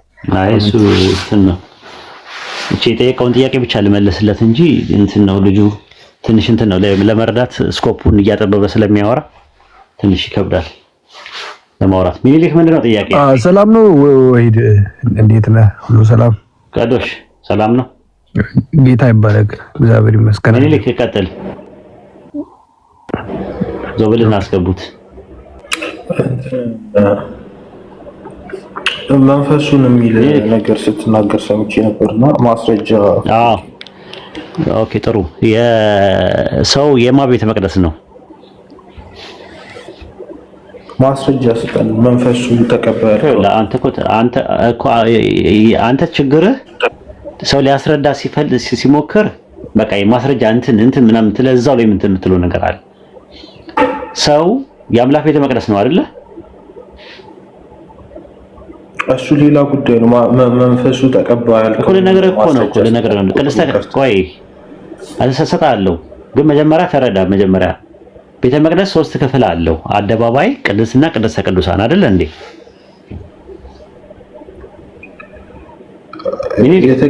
የተቀባ ሌሎች ንጉሶችን ከዛ በፊት ተቀብተው ነበር። እሱ ትክክል ነው። ግን ኢየሱስ ክርስቶስ ኢየሱስን ልዩ የሚያደርገው ነገር አለ። እሱ ዝርዝር ውስጥ ሳንገባ ኢየሱስ በአካል ሳይሆን በሰውነቱ ሳይሆን በመንፈሱ ነው ብለሃል። ልነግርህ እኮ ነው። ግን አንተ አሁን ማታዳምጥ ከሆነ ሐሳቡን ማትረዳ ከሆነ በጣም ያስቸግራል። ለዛ ነው ከአንተ ጋር ማውራት ባለፈው እድሉን ሰጥቼ ነበረ። እንግዲህ በቃ ታች ወርደህ እንትን በል። ምንም ላደርግ አልችልም።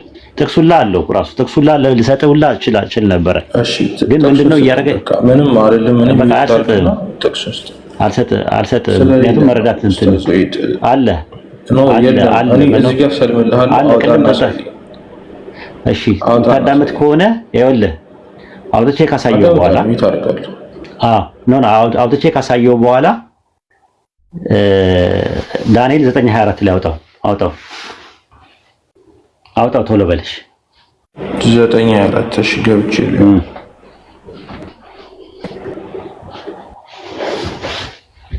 የለህም አለ።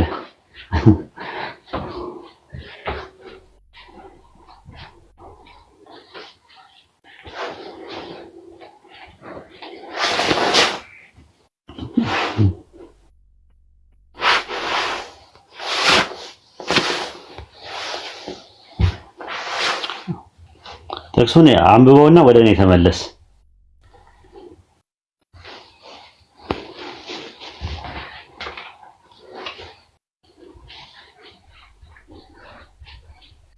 ተመለስ አንብበውና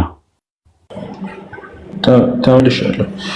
ኦኬ ጥቅሱን ካነበብኩ እኔ ልንገርህ በቃሌ ስለማውቀው አመፃ ይጨርስ ኃጢአትን ያስተሰሪ ቅድስተ ቅዱሳን ይቀባ ዘንድ በሕዝብና በከተማይቱ ላይ 70 ሱባዔ ተቆጥሯል የሚል አለ። ታዲያ በሰውነቱ ለምን አትረጋጋም? ቅድስተ ቅዱሳን የሚል አለ ወይስ የለም? ቅድስተ ቅዱሳን ይቀባ ዘንድ የሚል እስቲ ከፈቱት።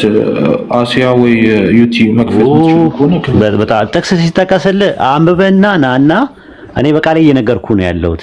እሺ ዳንኤል 9:24 ላይ አመፃ ይጨርስ ኃጢአትን ያስተሰሪ ዘላለምን ጽድቅን ያገባ ዘንድ ቅድስተ ቅዱሳንን ይቀባ ዘንድ በሕዝብና በከተማይቱ ላይ 70 ሱባዔ ተቆጥሯልና የሚል ጥቅስ አለ ወይስ የለም? ኦኬ እሺ አለ። እሺ ኦኬ ቅድስተ ቅዱሳንን ይቀባ ዘንድ የሚል የለም? እሺ ቆይ ማለት ማብራሪያውን አንተንም የምትፈስረው የለህም እኮ ስትል ነበር። የለህም ስትል ነበር። ፋዘሮች የፈሰሩትን አሳየኝ። ቆይ አለ ጥቅስ የለም ወይ? ተቀባ የሚል የለም። መንፈሱ ተቀባ የሚል የለም።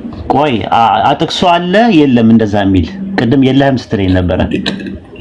ጥቅሱ እኮ ከዚህ ጋር ምንም አያገናኝም ኡስታዝ ወይት መገናኘትና አለመገናኘቱ በኋላ ታየዋለህ። ግን አለ ወይስ የለም? ቅድስተ ቅዱሳን ይቀባ ዘንድ የሚል የለም?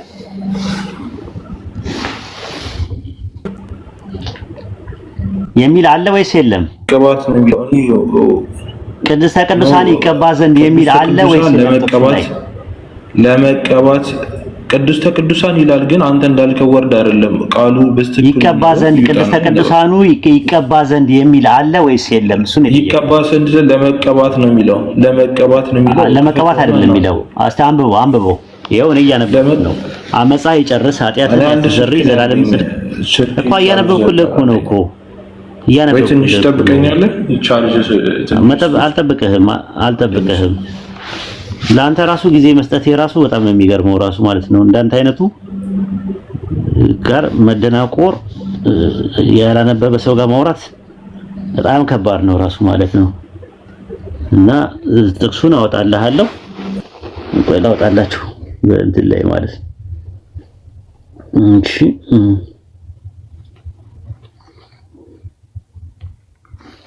ይታያችኋል? እሺ ይታያችኋል? ያጀባ አመፃ ይጨርስ ኃጢአትን ይፈጽም በደልን ያስተሰሪ የዘላለም ጽድቅን ያገባ ራእይን ያትብ ቅድስተ ቅዱሳንን ይቀባ ዘንድ ይላል። ቅድስተ ቅዱሳኑን ይቀባ ዘንድ ይላል። ይታያችኋል? ቅድስተ ቅዱሳኑ ይቀባ ዘንድ ይላል። አሁን ቅድስተ ቅዱሳኑ ይቀባ ዘንድ ማለት ምን ማለት ነው ሲባል በብሉይ ኪዳን ላይ የነበረው ቤተ መቅደስ ለሶስት ይከፈላል። አንደኛው አደባባይ ይባላል፣ ሁለተኛው ቅድስት ይባላል፣ ሶስተኛው ቅድስተ ቅዱሳን ይባላል። ይሄ ቤተ መቅደስ ሰው ቤተ መቅደስ ነው፣ የአምላክ ቤተ መቅደስ ነው ይላል አንደኛ ቆሮንቶስ ምዕራፍ 3 እና አንደኛ ቆሮንቶስ ምዕራፍ 6 ላይ ቤተ መቅደስ ነው ይላል። የቤተ መቅደሱ አካላችን አደባባይ ነው። የተቀደሰ መስዋዕት አድርጋችሁ ሰውነታችሁን አሳልፋችሁ ስጡ ይላል ሮሜ 12:1 ላይ ማለት ነው። ቅድስት የሚባለው ደግሞ ነፍስ ነው።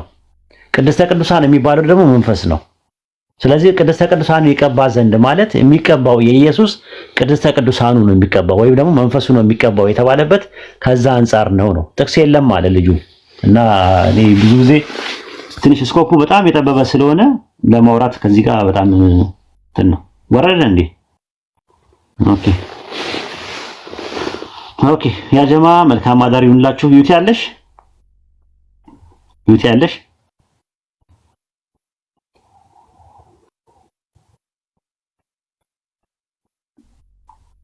ኦኬ ደህና አደሩ። ጀዛከላ ኸይራን ኡስታዝ፣ እናመሰግናለን። ምን ሆነ ነው አረንጓዴ እያበራብሽ ነው? የለም እኔ አረንጓዴ ነው የሚያበራው። አትታይም። እኔ እንጃ ወላሂ ዘኔ ምን እንደሆነ አላውቅም። እንደዚህ አድርጎኛል። ኦኬ በቃ እሺ፣ ደህና ደሩ። መልካም ጊዜ። ወሰላሙ አለይኩም ወራህመቱላሂ ወበረካቱ። ወአለይኩም ሰላም ወራህመቱላሂ ወበረካቱ። በቃ እኔም ልውጣ። እንጀዛኩም ላ ኸይራን ሁላችሁ ማለት ነው። ክርስቲያኖች ካላችሁ ሶሪ ነገ ከፍታለሁኝ። ነገ ስከፍት ጊዜ መታችሁ መወያየት ትችላላችሁ። ወራ ቁጥር አንድ አውጣ እዛ ላይ ነው ያነበብኩት። አንድ ሰው ቢል አንተ ማጣቀውን ነገር ማለት መጽሐፉ ላይ የሌለ ነገር ሲያወራብህ ወይ ቁጥሩና ምዕራፉን ተሳስቷል ወይ ምናምን ነገር ስላለና ለወደፊቱ ተዘጋጅተና ኢምራን ልጅቷን አስተናግዳት። ማሂን ቸኩላለሁ ብላለች።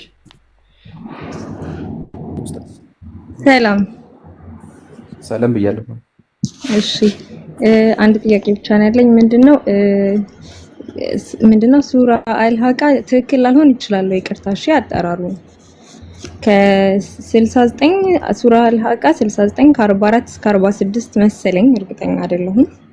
እዛ ላይ ማንበብ ትችላለህ አንተ? አሁን አንብቢውና ጥያቄውን አቅርብ። እሺ ብቻ ምንድነው የሚለው? እርሱ ነብዩ በእኛ ላይ አንዳንድ ንግግር በሐሰት እንዲፈጠር ኑሮ በቀኝ እጁ እርግጥም something like that ብቻ ከዚያም የህይወት ስር እንቆርጠው ነበረ ምናምን ነገርና ከዛ ደግሞ ሐዲስ ቡኻሪ ምናምን ላይ ምንድነው የሚለው? አፎና እንደ ይቀጣ ምናምን እንዴ እኔ ዲቴል አላውቅም።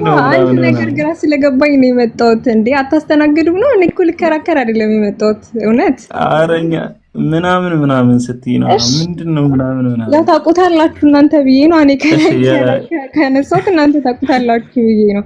ቁጥሩን ከሰጠካንተ እሺ ብቻ ምንድነው የሚለው? ኡስታዝ ሲያርም ቆይቶ ላብን አሁን አንቺ አይደለም አንደኛ ነገር ቆይ ያልተረዳከኝን ነገር ላስረዳክ። ልከራከር ምናምን አይደለም የሚገባውት፣ ወይ ደግሞ እኔ በሙስሊም ማላምነው ነገር ብዙ ሆኖ ምናምን አይደለም የሚገባውት። እሺ አይ አይደለም። አሁን ምን መሰለሽ ችግሩ እየሰማችሁ አይደለም። ኡስታዝ አሁን ወራኒ በጣም ነው የምሰማው። እሺ ማሂ እሺ ችግር የለውም። ሱራ 69 ሱረቱል ሐቃ ላይ ያነሳሽውን ነገር ኢምሮ ይሄድበታል፣ ችግር የለውም። ግን አሁን ኡስታዝ ምን እያለ ነበር? ሱረቱል አንዋር ብሎ ሲጠይቅ መጽሐፈ ጨባሪቆስ ብሎ ሲጠይቅሽ የሌለ ነገር ነው እና አሁን አንቺ ደግሞ ምናምን ካልሽ ኦሬዲ የሌለ ነገር ነው እያወራሻለሽ ምናምን። ኦኬ እሱ አይደለም እኮ ሰው እኮ ሊጠይቅ ሲመጣው ልክ አይደለም ብቻ ብሎ አይደለም እኮ አይደለ? የሆነ አይዲያው እንዲኖረው ሲፈልግም ይመጣል ይጠይቃል አይደለ? ለምን በፖዚቲቭ በቃ ችግር የለውም። እሺ ወደ ምናምኑ እንመለሳለን። ወደ ምናምኑ እንመለሳለን። ሱረቱል ሐቃ ላይ ያለውን እንትን በል። እሺ ማይ መጽሐፍ ሰላም አለይኩም ብያለሁ። ግን አፎን እሺ ጀማው አስቃኝ ነው ገባ። እሺ ማሂ አንድ ምሳሌ አስቀምጥልሽና ቁርአኑን እየፈታን እንምጣ። ከዛ ሐዲሱን አውቀዋለሁ ተባበሻለሁ። እሺ ምሳሌ መጽሐፈ መሳፍንት ምዕራፍ 8 ቁጥር 19 እንደዚህ ይላል። የእናቴ ልጆች ወንድሞቼ አለ እግዚአብሔር አድናችሁ ቢሆን ኑሮ እኔ አልገላችሁም ነበር አለ። ቢሆን ኑሮ ማለት ትርጉሙ ምንድነው? እግዚአብሔር አላላችሁም አይደለ? እሺ ምሳሌ እግዚአብሔር መጽሐፍ ቅዱስ ላይ ብራብ ኑሮ ዓለምን ባያ ነበረ አለ። እግዚአብሔር ራባ ማለት ነው? ኮምፔር ሳታረግ ቀጥታ ትነግረኛለህ? በቃ ችግር የለውም። አይሽ አይደለ? ስለዚህ ነብዩ ሰለላሁ ዐለይሂ ወሰለም በዋሽ ኑሮ ሲባል ራሱ አላውሽም የሚል ትርጓሜ ነው ያለው ማለት ነው። ለምን እግዚአብሔር ቢራብ ምድር ይባል ሲባል አይራብም ነው አይደለ? ሲጀምር ኢፍ የሚለው ቃል ራሱ አፍራሽ ነው፣ በቃ የማይሆን ነገር ነው። ምሳሌ ማሂ ወንድ ብትሆን በቃ ወንድ አይደለሽም ማለት ነው። አይሽ አይደለ? ስለዚህ ቁርአኑ ሲጀመር ራሱ የተናገረ ነብዩ ትክክለኛ ነብይ ናቸው እያለ ነው ያለው። ኦኬ ትክክለኛ ጭራሽ ነው አያዋሹም። ግን ዋሽቶ ቢሆን የዋሹበት ቦታ ራሱ እኔ እገላቸው ነበር ነው። ለምን ነብይ መዋሸት አይችልም። ስለዚህ አምላካችን ለጣዖት አምላክ ያመናላቸው ነብዩ አያዋሹም።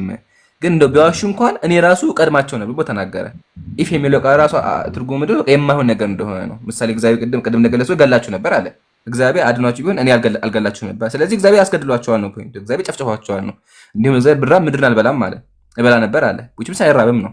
ስለዚህ እዚህ ጋርም ቁርአኑ ራሱ የሚናገረው ነብዩ አያዋሹም እያለ ትክክለኛ ነብይ እንደሆነ እየተናገረ ነው ያለው ነው። ይሄ ግልጽ ከሆነ ወደ ሐዲሱ ልሄድልሽ።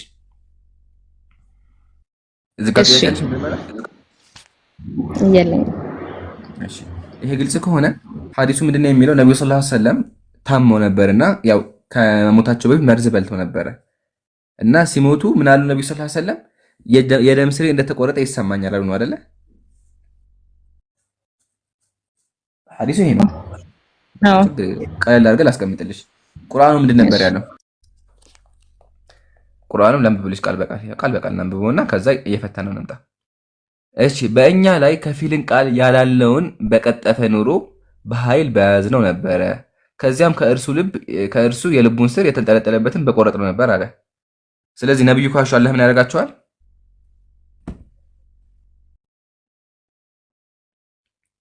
እኔ ጋር አውሪ ማሂ እንዲገባሽ ነው እንደዚህ ቃል በቃ የማወራሽ። እሺ አይ አጥፊው ሲሉኝ እኮ ከስራ አጥፍቼው ነው። ድገምልኝ። በኃይል በያዝነው ነበረ ከዚያም ከእርሱ የልቡን ስር የተንጠለጠለበትን ጅማት በቆረጥነው ነበር አለ። ስለዚህ ነብዩ ካሹ አላህ ምን ያደርጋቸዋል? ይቆርጥባቸው ነበር። ወዳውን ይገላቸዋል ነው። ወዳውን ይገላቸዋል። ምሳሌ ተፍሲር ጠባይማ ኢነማ አና ቢዛሊከ አነሁ ያጂሉ ቢልቀ ወዳውን ይገላቸው ወዳው ነው። እሺ ይሄን ቀዘው ወረደው መቼ ነው እንትና ይሄን ቀዘው ወረደው ታውቃለች መቼ እንደሆነ? ወይ አላውቅም እንደዚህ ዲቴል። ይሄ መክይ ነው። እሺ ነብዩ ሰለላሁ ዐለይሂ ወሰለም መካ ያለው ነው የወረደው። ነብዩ ከዚህ አንቀጽ በኋላ ከ10 ዓመት በላይ ቆይተዋል። እሺ አይሽ አይደለም። ስለዚህ ነብዩ አላሹ ማለት ነው። ለምን አላህ ምንድነው ያለው? ቢዋሹ ወዳውኑ ገላቸው ነበር አለ። ነብዩ ደግሞ ይሄን አንቀጽ ከወረደ በኋላ ወደ 10 ዓመት ቆይቷል። ከዛ በላይ ቆይቷል። አይሽ አይደለም። ስለዚህ ነብዩ አላሹም። ጥያቄው ራሱ ትክክል አይደለም። እንደውም በጣም ይሄን የነብዩ ነብያትን ነው የሚያሳየው። ተስማማን? ለምን አላህ ወዳውኑ ገላቸዋለሁ አለ። ነብዩ ደግሞ የሞቱት ይሄ ከወረደ ከ10 ዓመት በኋላ ነው። ከተስማማን ነብዩ እንዴት ሞቱ የሚል ጥያቄ ነው። መርዙን ከበሉ ከ4 ዓመት በኋላ ምናምን አይደለ የበላሁት መርዝ ነው መሰለኝ ሲቆረጥ የህይወት ስሬ ሲቆረጥ ይሰማኛል ምናምን ነገር የሚሉት። ይሄ ራሱ ተአምር ነው። እሱ ላይ እመጣልሻለሁ። ከዛ በኋላ ይበቃኛል። እሺ በቃ አደረጋጊ ላስቀምጥልሽ። መጀመሪያ ነብዩ ያው በእስልምናችን የነብይ ጥቅም ምንድነው? ስለ አምላክ ሊያስተምር ነው አይደለ? ቁርአን ከመጣ እስልምና ከተሟላ በኋላ ነብይ አያስፈልግም። ስለዚህ አምላካችን ቁርአን ላይ ምን አለ? አልየውመ አክመልቱ ለኩም ዲነኩም ማለት ሱረቱል ማኢዳ ቁጥር 3 ላይ አምላክ ዛሬ ሃይማኖታችሁን ሞላሁላችሁ አለ። ጸጋዬን በእናንተ ላይ ፈጸምኩኝ ለእናንተም ኢስላምን ከሃይማኖት በኩል ወደድኩኛል። ስለዚህ እስልምና ተሟላ። ቀጥሎ አምላካችን ምን አለ? ወተመት ከሊመቱ ረቢከ ሲቀም ወአላ የጌታ ቃል እውነተኛ ሲሆን ተፈጸመች አለ። ቁርአን ተሟላ።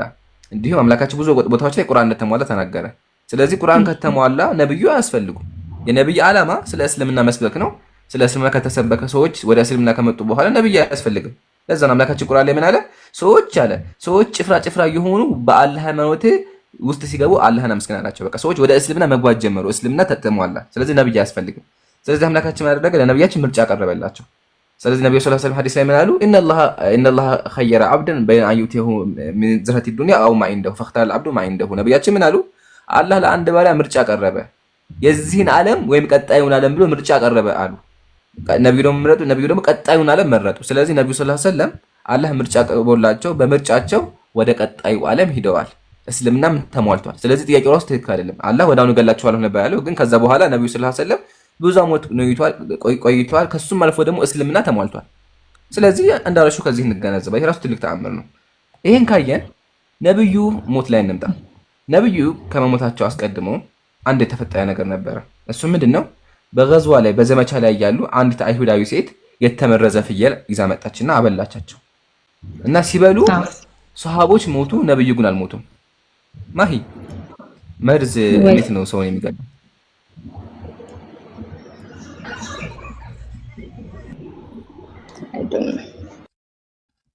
እሺ አንድ ሰው መርዙን ከሞላ በኋላ ይሞታ አይደለ? ምንም ጥርጣሬ የለውም ገዳይ መርዝ ከሆነ። ይገርምሻል ግን መርዙን ሰሃቦች በልተውት ሰሃቦች ሞቱ። ነብዩ ግን በልተው አልሞቱም ነበረ። ምን አይነት መርዝ ነው? ሌሎችን ሰዎች ገለው ነብዩን የማይገለው መርዝ?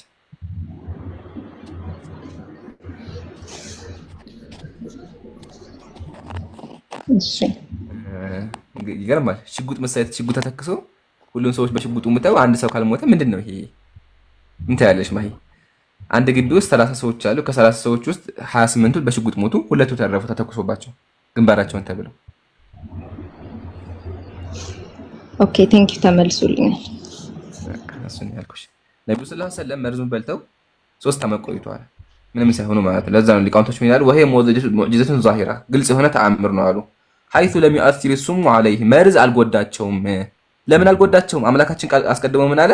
ወላሁ የዕሲሙከ ሚነናስ አንተ ሙሐመድ ሆይ አስተምር አንተ አላህ ይጠብቃል ብሏቸዋል።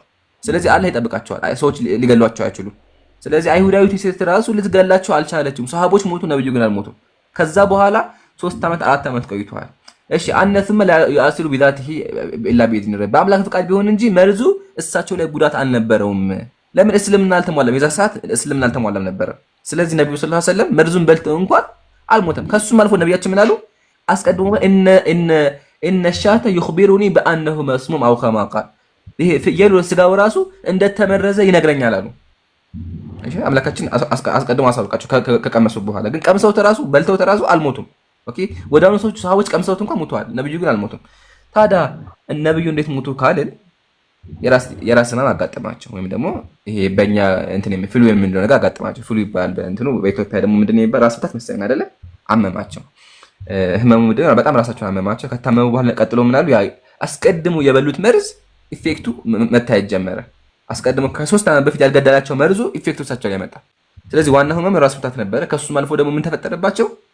ሰለዋቱ ረቢ አለይ ያ መርዙ ራሱ ኢፌክት ማምጣት ጀመረ። ስለዚህ ምን አሉ? ያ ጊዜ የበላሁት ህመሙ አሁን ተሰማኝ አሉ። ታዲያ አላህ ለምን ያን ህመም ድጋሚ ያመጣባቸው ካልን ወዛሊከ ነገሩ ምንድነው? ቢአን አላህ ጀዓለሁ ነብያ አላህ ነብዩን ነብይ አድርጎ አከበራቸው። ወተኸዘሁ ሸሂዳ መስዋዕትም ደግሞ አደረጋቸው። አይሽ አይደለ?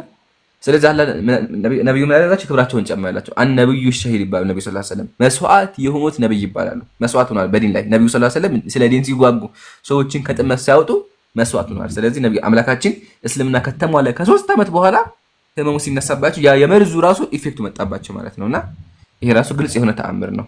መርዙ አልገደላቸውም፣ እስልምና ተሟልቷል። ይሄ ራሱ ትልቅ እንተጸጋ ነውና አልሐምዱሊላህ ነዓመተ ኢስላም ሰሉ ዐለ ነብይ። ግልጽ ነው ማለት አመሰግናለሁ። እሺ ኦኬ ቀጥሉ። ፒኬ በቷል። ከፒኬ በኋላ ማውራት እችላለሁ እኔ። ፒኬ አውራ። መርሃባ ሻይ አንድ ፖይንት ለማንሳት ነውና ብዙ ጊዜ ሱረቱል ሐቃ ላይ ያለውን ቁጥር 44 ላይ ያለው በእኛ ላይም ከፊልን ቃላት ያላልነውን በቀጠፈ ኖሮ በኃይል በያዝነው ነበር፣ ከዚያም ከእርሱ የልቡን ስር የተንጠለጠለበትን ጅማት በቆረጥን ነበር የሚለውን እያነሱ ከዛ ነቢያችን ሰለላሁ ዐለይሂ ወሰለም አሟሟታቸውን አንስተው ስለዚህ ስለቀጠፉ ነው አላህ Subhanahu Wa Ta'ala የገደላቸው የሚል ኮንክሉዥን ላይ ይደርሳሉ ብዙ ጊዜ ማለት ነው።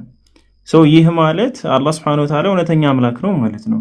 አሁን በእነሱ አነጋገር ለምን በአላህ ላይ ሲዋሹ ነው የዋሹበት ቅጽበት ላይ ነው አላህ የገደላቸው ከተባለ ከዛ በፊት ትክክለኛ ነገር ነበር ማለት ነው የሚናገሩት። ቁርአንም የአላህ ቃል ነው። በእነሱ አካሄድ እንኳን ቢሄድ ሐሰተኛ ነብይ ወይም ደግሞ የውሸት ነብይ ሳይሆን የሚያስብላቸው ነቢያችን ሰለላሁ ዐለይሂ ወሰለም ትክክለኛ ነገር ሲናገሩ የነበሩ ከአላህ Subhanahu Wa Ta'ala የመጣን ራእይ ሲያስተላልፉ የነበሩ ሰው መሆናቸውን ነው የሚገልጹት። ከዛ ትንሽ ቆይተው ያው መጽሐፍ ቅዱስ ምንድነው ቁርአን ከመጽሐፍ ቅዱስ ተኮረጀ እነዚህ ነገራቶችን ማለት አይችሉም ነው ሰዎቹ። ስለዚህ ቁርአንን የመቀበል ግዴታ ይኖርባቸዋል። ለምን ነቢያችን ሰለላሁ ዐለይሂ ወሰለም እንደነሱ አባባል በቀጠፉ ሰዓት ሙተዋል ከተባለ ከዛ በፊት የተናገሯቸው በሙሉ እውነት ስለሆኑ ያንን ነገር መቀበል አለባቸው ነው ኢቭን በእነሱ ሎጂክ። ይሄን ሐሳብ ለማንሳት ያክል ነው። ኡስታዝ ቀጥል። ኢንሻአላህ ጀዛከላህ ኸይረን ጀዛ ማለት ነው። በሱረቱ ሐቃ ምዕራፍ 69 ቁጥር 44 እና 46 ላይ በእኛ ላይ ከፊልን ቃል ያላልነው በቀጠፈ ኖሮ በኃይል በያዝነው ነበረ፣ ከዚያ ከእርሱ የልቡን ስር በቆረጠው ነበር ይላል። የምኑን ስር ነው የሚለው? የምኑን ስር ነው የሚለው? ስር የልቡን ስር በአረብኛ ወቲን ይለዋል። ወቲን ማለት የልብ ስር ነው። አንድ ሰው የልቡ ስር ቢቆረጥ ይተርፋል ነው ይቆያል? አይተርፍም። አሁን ተመልከቺ ረሱል ሰለላሁ ዐለይሂ ወሰለም በሐዲስ ላይ ያሉት እንደምን ይሰማኛል ነው ብለው ያሉት ያስቀመጡት አይታሽ ከሆነ ረሱል ሊሞቱ በህማማቸው ሳሉ አይሻ ሆይ በኸይበር የበላሁት ምግብ እስካሁን ይሰማኛል፣ የደም ስሬ እንደተቆረጠ ይሰማኛል። የደም ስሬ ነው ያሉት ወይስ የልብ ስሬ ነው ያሉት? የህይወት ስር የሚል ነገር ነው ያነበብኩት እኔ። የደም ስሬ ነው ያሉት እዛ ላይ። አባሃር ማለትና ወቲን ምንድነው ልዩነታቸው? ወቲን የልብ ስር ነው። አንድ ሰው የልቡ ስር ከተቆረጠ ኦሬዲ አይቆይም፣ ይሞታል ወዲያው። ረሱል ሰለላሁ ዐለይሂ ወሰለም ግን ያሉት እዚህ ጋር ምንድነው? አሁንም በዚያ መርዝ የደም ስሬ እንደተቆረጠ ይሰማኛል። የደም ስር አባሃር። ስለዚህ የደም ስሬ ነው። የደም ስር ሲቆረጥ አይነት ስሜት ይሰማኛል አሉ እንጂ የደም ስሬ ተቆርጧል አላሉም እሳቸው። ይሰማኛል ስሜቱ ነው። የደም ስር እንደተቆረጠ የደም ስር ነው። የደም ስር ማለትና የልብ ስር ማለት በይዘትም ሆነ በአይነት በመንስኤም ሆነ በውጤት ሁለት የተለያዩ ቃላቶች ናቸው። ስለዚህ አሁን ዴቪድ ውድ ምንድነው ያመጣው ይሄን አርጊመንት የዛሬ 7 ዓመት ሲመጣ ረሱል ሰለላሁ ዐለይሂ ወሰለም አላህ ምን ብሎ ተናግሯል? ከቀጠፈ የደም ጋኑን እንቆርጠዋለን ብለዋል። የደም ስሩን ወይም ደግሞ የልብ ስሩን እንቆርጠዋለን ብለዋል። ከዛ በኋላ ግን ረሱል ሰለላሁ ዐለይሂ ወሰለም ቂሰቱል ጋራኒክ የሚባል ነገር አለ። አላትና ውዛትና መናት የሚባለውን አላህ ያላለውን ነገር መተው ተናግረዋል። ስለዚህ በመርዙ እንዲገደሉ ያደረጋቸው አላህ ራሱ ነው ብሎ ነው አርጊመንት እንትን የሚለው የሱን ነው። አሁን ዛሬ ላይ ክርስቲያን ሚሽነሮች የሚያንጸባርቁት ማለት ነውና ረሱል ሰለላሁ ዐለይሂ ወሰለም ያሉት የደም ስሬ እንደተቆረጠ ይሰማኛል። እንደተቆረጠ ተቆረጠ አይደለም ያሉት፣ እንደተቆረጠ ይሰማኛል። አባሃር ማለት የደም ስር ማለት ነው። ወቲን ማለት ደግሞ የልብ ስር ማለት ነው። የልብ ስር ከተቆረጠ እስከ 4 ዓመት አይቆዩም ነበር ረሱል ሰለላሁ ዐለይሂ ወሰለም፣ ወዲያውኑ ነበር እንትን የሚሉት ማለት ነውና ከዛ አንፃር ነው። ተመሳሳይ ጥያቄ ምናልባት ኢምራን ጊዜ ካለ አንድ የፈጣሪ ነብይ በባይብል ውስጥ ከፈጣሪ መልእክት ይቀበል ነበር የሆነ ሳለ እና ዋንስ የሆነ ሳለ ከሰይጣን መልእክት ተቀበለ እና በዛ በመልእክቱ መሰረት መመሪያ አድርጎ ተከተለው። ያ ነብይን ታውቂዋለሽ? ሰምተሽ ታውቂያለሽ? አቅም እንጃ አለ አንድ ነብይ ገምች እስቲ ማን ነው? የነበረ ተመልሶልኛል። አመሰግናለሁ በጣም እሺ። ከኢምራን ጋር አውራው። እሺ ኢምራን ሰላም አለይኩም። ኢምራን አዋራት ልጠይቃት የነበረው እሺ ርቋል። ድምፅሽ አይሰማ ግን ቀረብ ካልሽ ይሰማ መሰለኝ። ሰላም አለይኩም እንዴት ናችሁ? ወአለይኩም ሰላም ወራህመቱላህ። ጥሩ። በነገራችን ላይ ያው ነብያችን አለይሂ ሰላቱ ወሰላም አሟሟት ዙሪያ ከክርስቲያን ወገኖቻችን በኩል ለሚጠየቀው ጥያቄ የሰሙትን ይዘው መተው ወገኖቻችን ይጠይቃሉ። ልክ እንደ መሐ አይነት ማለት ነው። ነገር ግን ነብያችን አለይሂ ሰላቱ ወሰላም ሊሞቱ ሲሉ የታመሙት ሁማ የትኩሳት ነበር ያመማቸው። ኖርማሊ በትኩሳት ነው የሞቱት። እናም ደግሞ አንድ ሰው እንደው ቢባልና በመርዝ ነው እንኳን ሞቱ የተባለው መጽሐፍ ቅዱስ ላይ በጣም በርካታ ነብያቶች ጠላቶች በብዙ ነገር እንትን ብለዋቸዋል። የአንድ ነብይ ለማነወር ምናምን ለሚያመጡ ለምሳሌ በመጋዝ ተሰንጥቆ የተገደለ ነብይ አለ። አንገቱ ተቆርጦ የተገደለ ነብይ አለ። መጥምቁ ዮሐንስ ነብይ ነው፣ አንገቱ ተቀልቶ ነው የተገደለው። ዘካርያስ ነብይ ነው፣ እሱ በመጋዝ ተሰንጥቆ ነው የተገደለው። ሌሎችም ነብያቶች እንደዚህ እናቴ ላቋርጥሽ ከይቅርታ ጋር እኔ ጥያቄውን ያነሳሁት የኦርቶዶክስ መጽሐፍ ቅዱስ ላይ ያለው ልክ ነው ወይ እንትን ላይ ያለው ስህተት ነው ምናምን ለማለት ፈልጌ ሳይሆን ይሄኛው አይዲያው ትንሽ ስላልገባኝ ስለነበረ ለዛ ነው የጠየቅኩትና ጥያቄም ተመልሶልኛል። ቴንኪው በጣም ከተመለሰልሽ አመሰግናለሁ። ከተመለሰልሽ ያው ተመሳሳይ ታሪኮች ስላሉ እንዲገባ ነው ያገባኛል። ችግር የለውም እሱ በደንብ ነው የሚገባኝ። እቺ ትንሽ ያላሳመነኝ ጥያቄ ነበር፣ ለዛ ነው እዚህ ገብቼ የጠየቅኩትና አሁን ተረድቻለሁ። አመሰግናለሁ።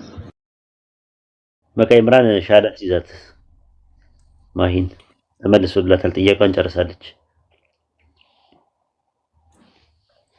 ሙሉ ተመልሷታል። ምንም የለትም ከዚህ በኋላ አሁን እንደዛ ነው ጥያቄ ተመልሶልኛል ብላለች። አይ ቲንክ እስቲ አውሯትና እስልምናን እንድትቀበል ያስገደዳት ሰው አለ ወይስ የለም? የለም። ቆይ በደንብ ቼክ ላድርግና ኢንሻአላህ ኖ ግን የሆነ ሰው ሊጠይቅ ሲገባ አታሸማቁት። እሺ እኔ አሁን ልጠይቅ የገባሁት ላወዳደር ወይ ይሄኛው ልክ ነው ይሄኛው ልክ አይደለም ምናምን ለማለት ነው። የሆነ የመሰለኝ ልጠይቅ ነበር። ስታንዳርድ አለው ደብል ስታንዳርድ አለው። ባይብላችሁ ላይም እንደዚህ አይነት ነገር አለ ነው ማለት የፈለገችው እንጂ አይ በደንብ ነው የሚገባኝ። እሱን አይቼ ነው የመጣሁትና እዚህ ወይናት ማሂቅ ይቅርታ ማን ነው ሚውት አደረገኝ? ይሄ ማሸናቀቅ አይደለም። ንጽጽር ብሎ ማለት በአማርኛ ቋንቋ ያንንም ይሄንንም አቅርበሽ ማነጻጸር እኮ አይጠበቅበትም ሃይማኖትን ለማወቅ አይደል? አንድ ኤቲስት መጥቶ ሌትስ የሆነ ኤቲስት ሃይማኖት የሌለው ሰው አለ እንበልና ማወቅ ቢፈልግ የሁሉንም ሃይማኖት ማወቅ ቢፈልግ ግዴታ እኮ ይሄኛው ልክ ነው ይሄኛው ልክ አይደለም ምናምን እያለ ማነጻጸር አይጠበቅም። ኦፍ ኮርስ ተብሎ ንጽጽር ታዲያ ዋና ዓላማው ምንድነው? አንድ ሰው ትክክል የሆነውን ለማየት ያንን ይሄንን ማየት እኮ ነው። ታጣቂ ኖርማሊ ሶሻል ሚዲያ ላይ ተሺ በኔ ተናድሽ ከሆነ ተዩ እኛ ምን ሰራው ማንንም አልተናደድኩም። ደሞ ማሸማቀቅ አይደለም አልተረዳሽኝም። ምን እያሸማቀቅኩ አይደለም ውዴ። እሺ ንጽጽር ብሎ ማለት ስተቱን እየጣሉ ተረጂ ንጽጽር ብሎ ማለት ስተቱን እየጣሉ እውነቱን መያዝ ነው አንደኛ ነገር። ሁለተኛ ነገር ደግሞ ከክርስቲያን ወገኖቻችን ጋር ስለሆነ እንትን የምንለው በክርስትና ነብያት በሰዎች አደጋ የደረሰባቸው አሉ። እናም ደግሞ በእስልምናም አንድ ነብይ እንደው አደጋ በሰዎች በጠላት አደጋ ቢደርስበት እንደ ነውር አትቆጠሩት ክርስቲያን ወገኖቻችን ነው መልእክቱ። ሲቀጥልም ነብያችን አለይሂ ሰላቱ ወሰላም ሊሞቱ ሲሉ የታመሙት የትኩሳት በሽታ ነው እንጂ በመርዝ አይደለም የሞቱት። እንደውም በመርዝ ነው እያለ ለሚመጣ ክርስቲያን ወገን ይሄማ ተአምር ነው። የነብዩን ታላቅ ነብይነት ነው የሚያሳየው ነው። ተመልሶልኛል ብለሻል። እኔ አንቺን ለማሸማቀቅ ሳይሆን አጠቃላይ የህዝቡ እንዲማር ነው ገስት ላይ ያለው ሰው እንዲማር ነው። ማሸማቀቅ በሚል አላምንም። በጣም ነው መጣለ። ይሄ ዲስገስት የሆነ ነገር ነው። ቀጥሉ ያጀማ። እሺ ቴንክ ዩ አመሰግናለሁ።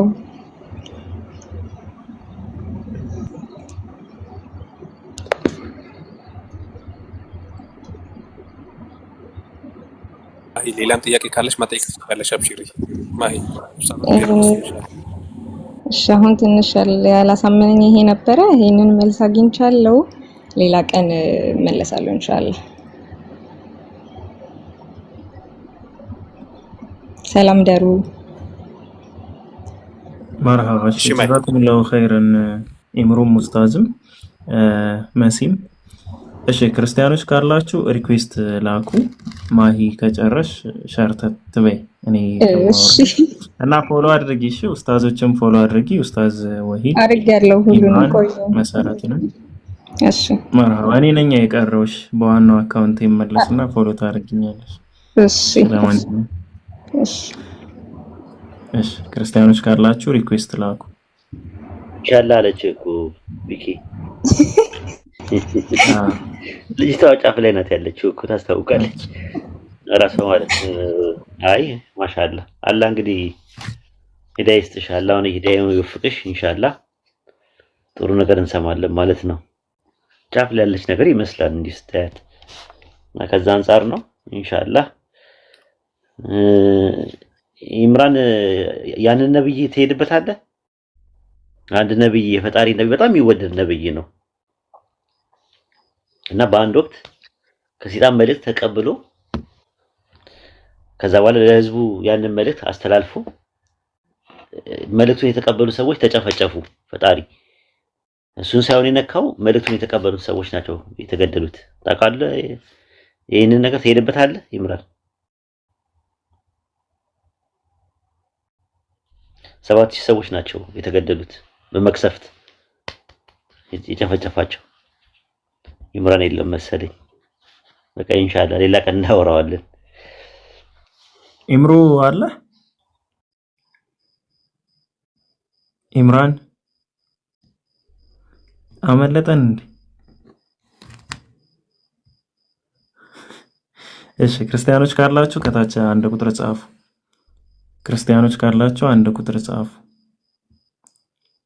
ወንጌላዊ ሪኩዌስት ላክ። ያው ወንጌላዊ ብለህ ሰይመህ የለ እንደውም ጥሩ ነው ስምህ ራሱ። ግባና ወንጌል ፒኬ ዛሬ ቶሎሳ ሆነሃል። ወይ ጉድ! ኦቦ ቶሎሳ አካውንት ሄዶ ነው። ዋናው አካውንቱ ቼክ ላድርገው። ሰላም አለይኩም ወራህመቱላሂ ወበረካቱ። ወአለይኩም ሰላም ወራህመቱላሂ ወበረካቱ። እንዴት ናችሁ ሁላችሁም? ዋሂድ ፎሎ መልስልኝ፣ ኮንታክት ላደርግ ፈልጋለሁ። መጀመሪያ ያለኝ እንትን ሙሂም ጉዳይ ነበረ። በመቀጠል እናንተ ሁላችሁ ማሻአላህ አላህ ይቀበላችሁ። ለኔ ነው የለፋችሁት ወይም ደግሞ የአላህ ውዴታን ፍለጋ ነው የምታደርጉትን ሁሉ ብሎ አላህ ይቀበለን ሁላችንንም።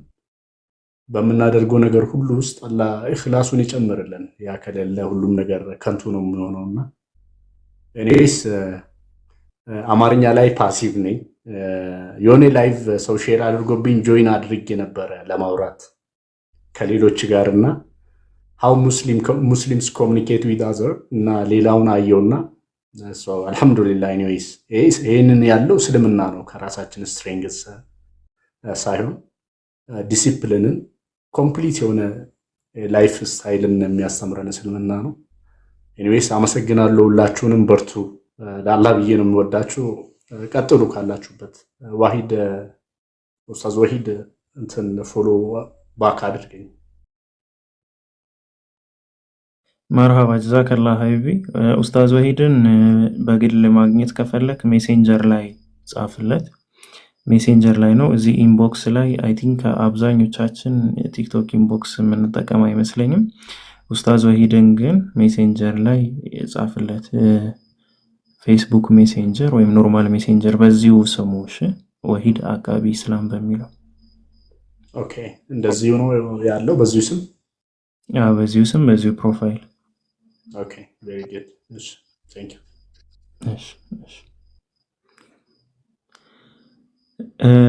እሺ፣ ተስፋው አለ። በዚሁ አጋጣሚ እኔ አማርኛን ኢምፕሩቭ ማድረግ ስለምፈልግ የመጣው ሰማቸዋለሁ። ብዙ ጊዜ ሰማለሁ። የራሴን እንትንም የማናገር ክህሎትንም ዲቨሎፕ አደርጋለሁ። በዚህ በርቱ ላለው እኔ ለሌላ ሰው ቦታ ለቃለሁ። አሰላሙ አለይኩም ወራህመቱላሂ ወበረካቱ። ወአለይኩም ሰላም ወራህመቱላሂ ወበረካቱ። ከዚህ በላይ ቀኔውን ሁሉ ዘረፍከው። ማሻአላህ በቂ ነው እኮ የምታወራው አማርኛ። አላህ ይጨምርልህ። ጎበዝ ነው። ማን ነው? ኦኬ መስሎኝ በአማርኛ ብቻ ታስረን ጎበዝ ነው። ኧረ ታድላችኋል እናንተ። እንኳን ማስተማራችሁ አማርኛ እኛንን እንጂ የበደሉን። ኤኒዌይስ ኦቦቶሮሳ ስለ ነብያችን አለይሂ ሰላቱ ሰላም አሟሟት አንድ ሰሞን ሰብስበ ብላችሁ ብታወሩበት ምን ይመስልሃል? ያኒ ነብያችን አለይሂ ሰላቱ ሰላም ሊሞቱ ሲሉ የታመሙት ያኒ ሁማ ነው፣ ትኩሳት ነው። ኦኬ፣ በዚህ ዙሪያ ዝርዝር አድርጋችሁ ታስተምሯቸው አሪፍ ነው። ያኒ ረጋ አድርጋችሁ የኛው ማህበረሰብ ራሱ ይማርበታል። ምን ይመስላል? ቅድም ራሱ ይሄን ሐሳብ ያነሳሁት በዛው ቀጥላችሁ ትንሽ ሐሳብ ትጨምሩበታላችሁ ብዬ ነበረ፣ ተቋረጠ። እኔውስ አንድ ቀን ፕሮግራም ይዛችሁ እንትን በሉ እሺ። የለል ነው ቀጥሉ።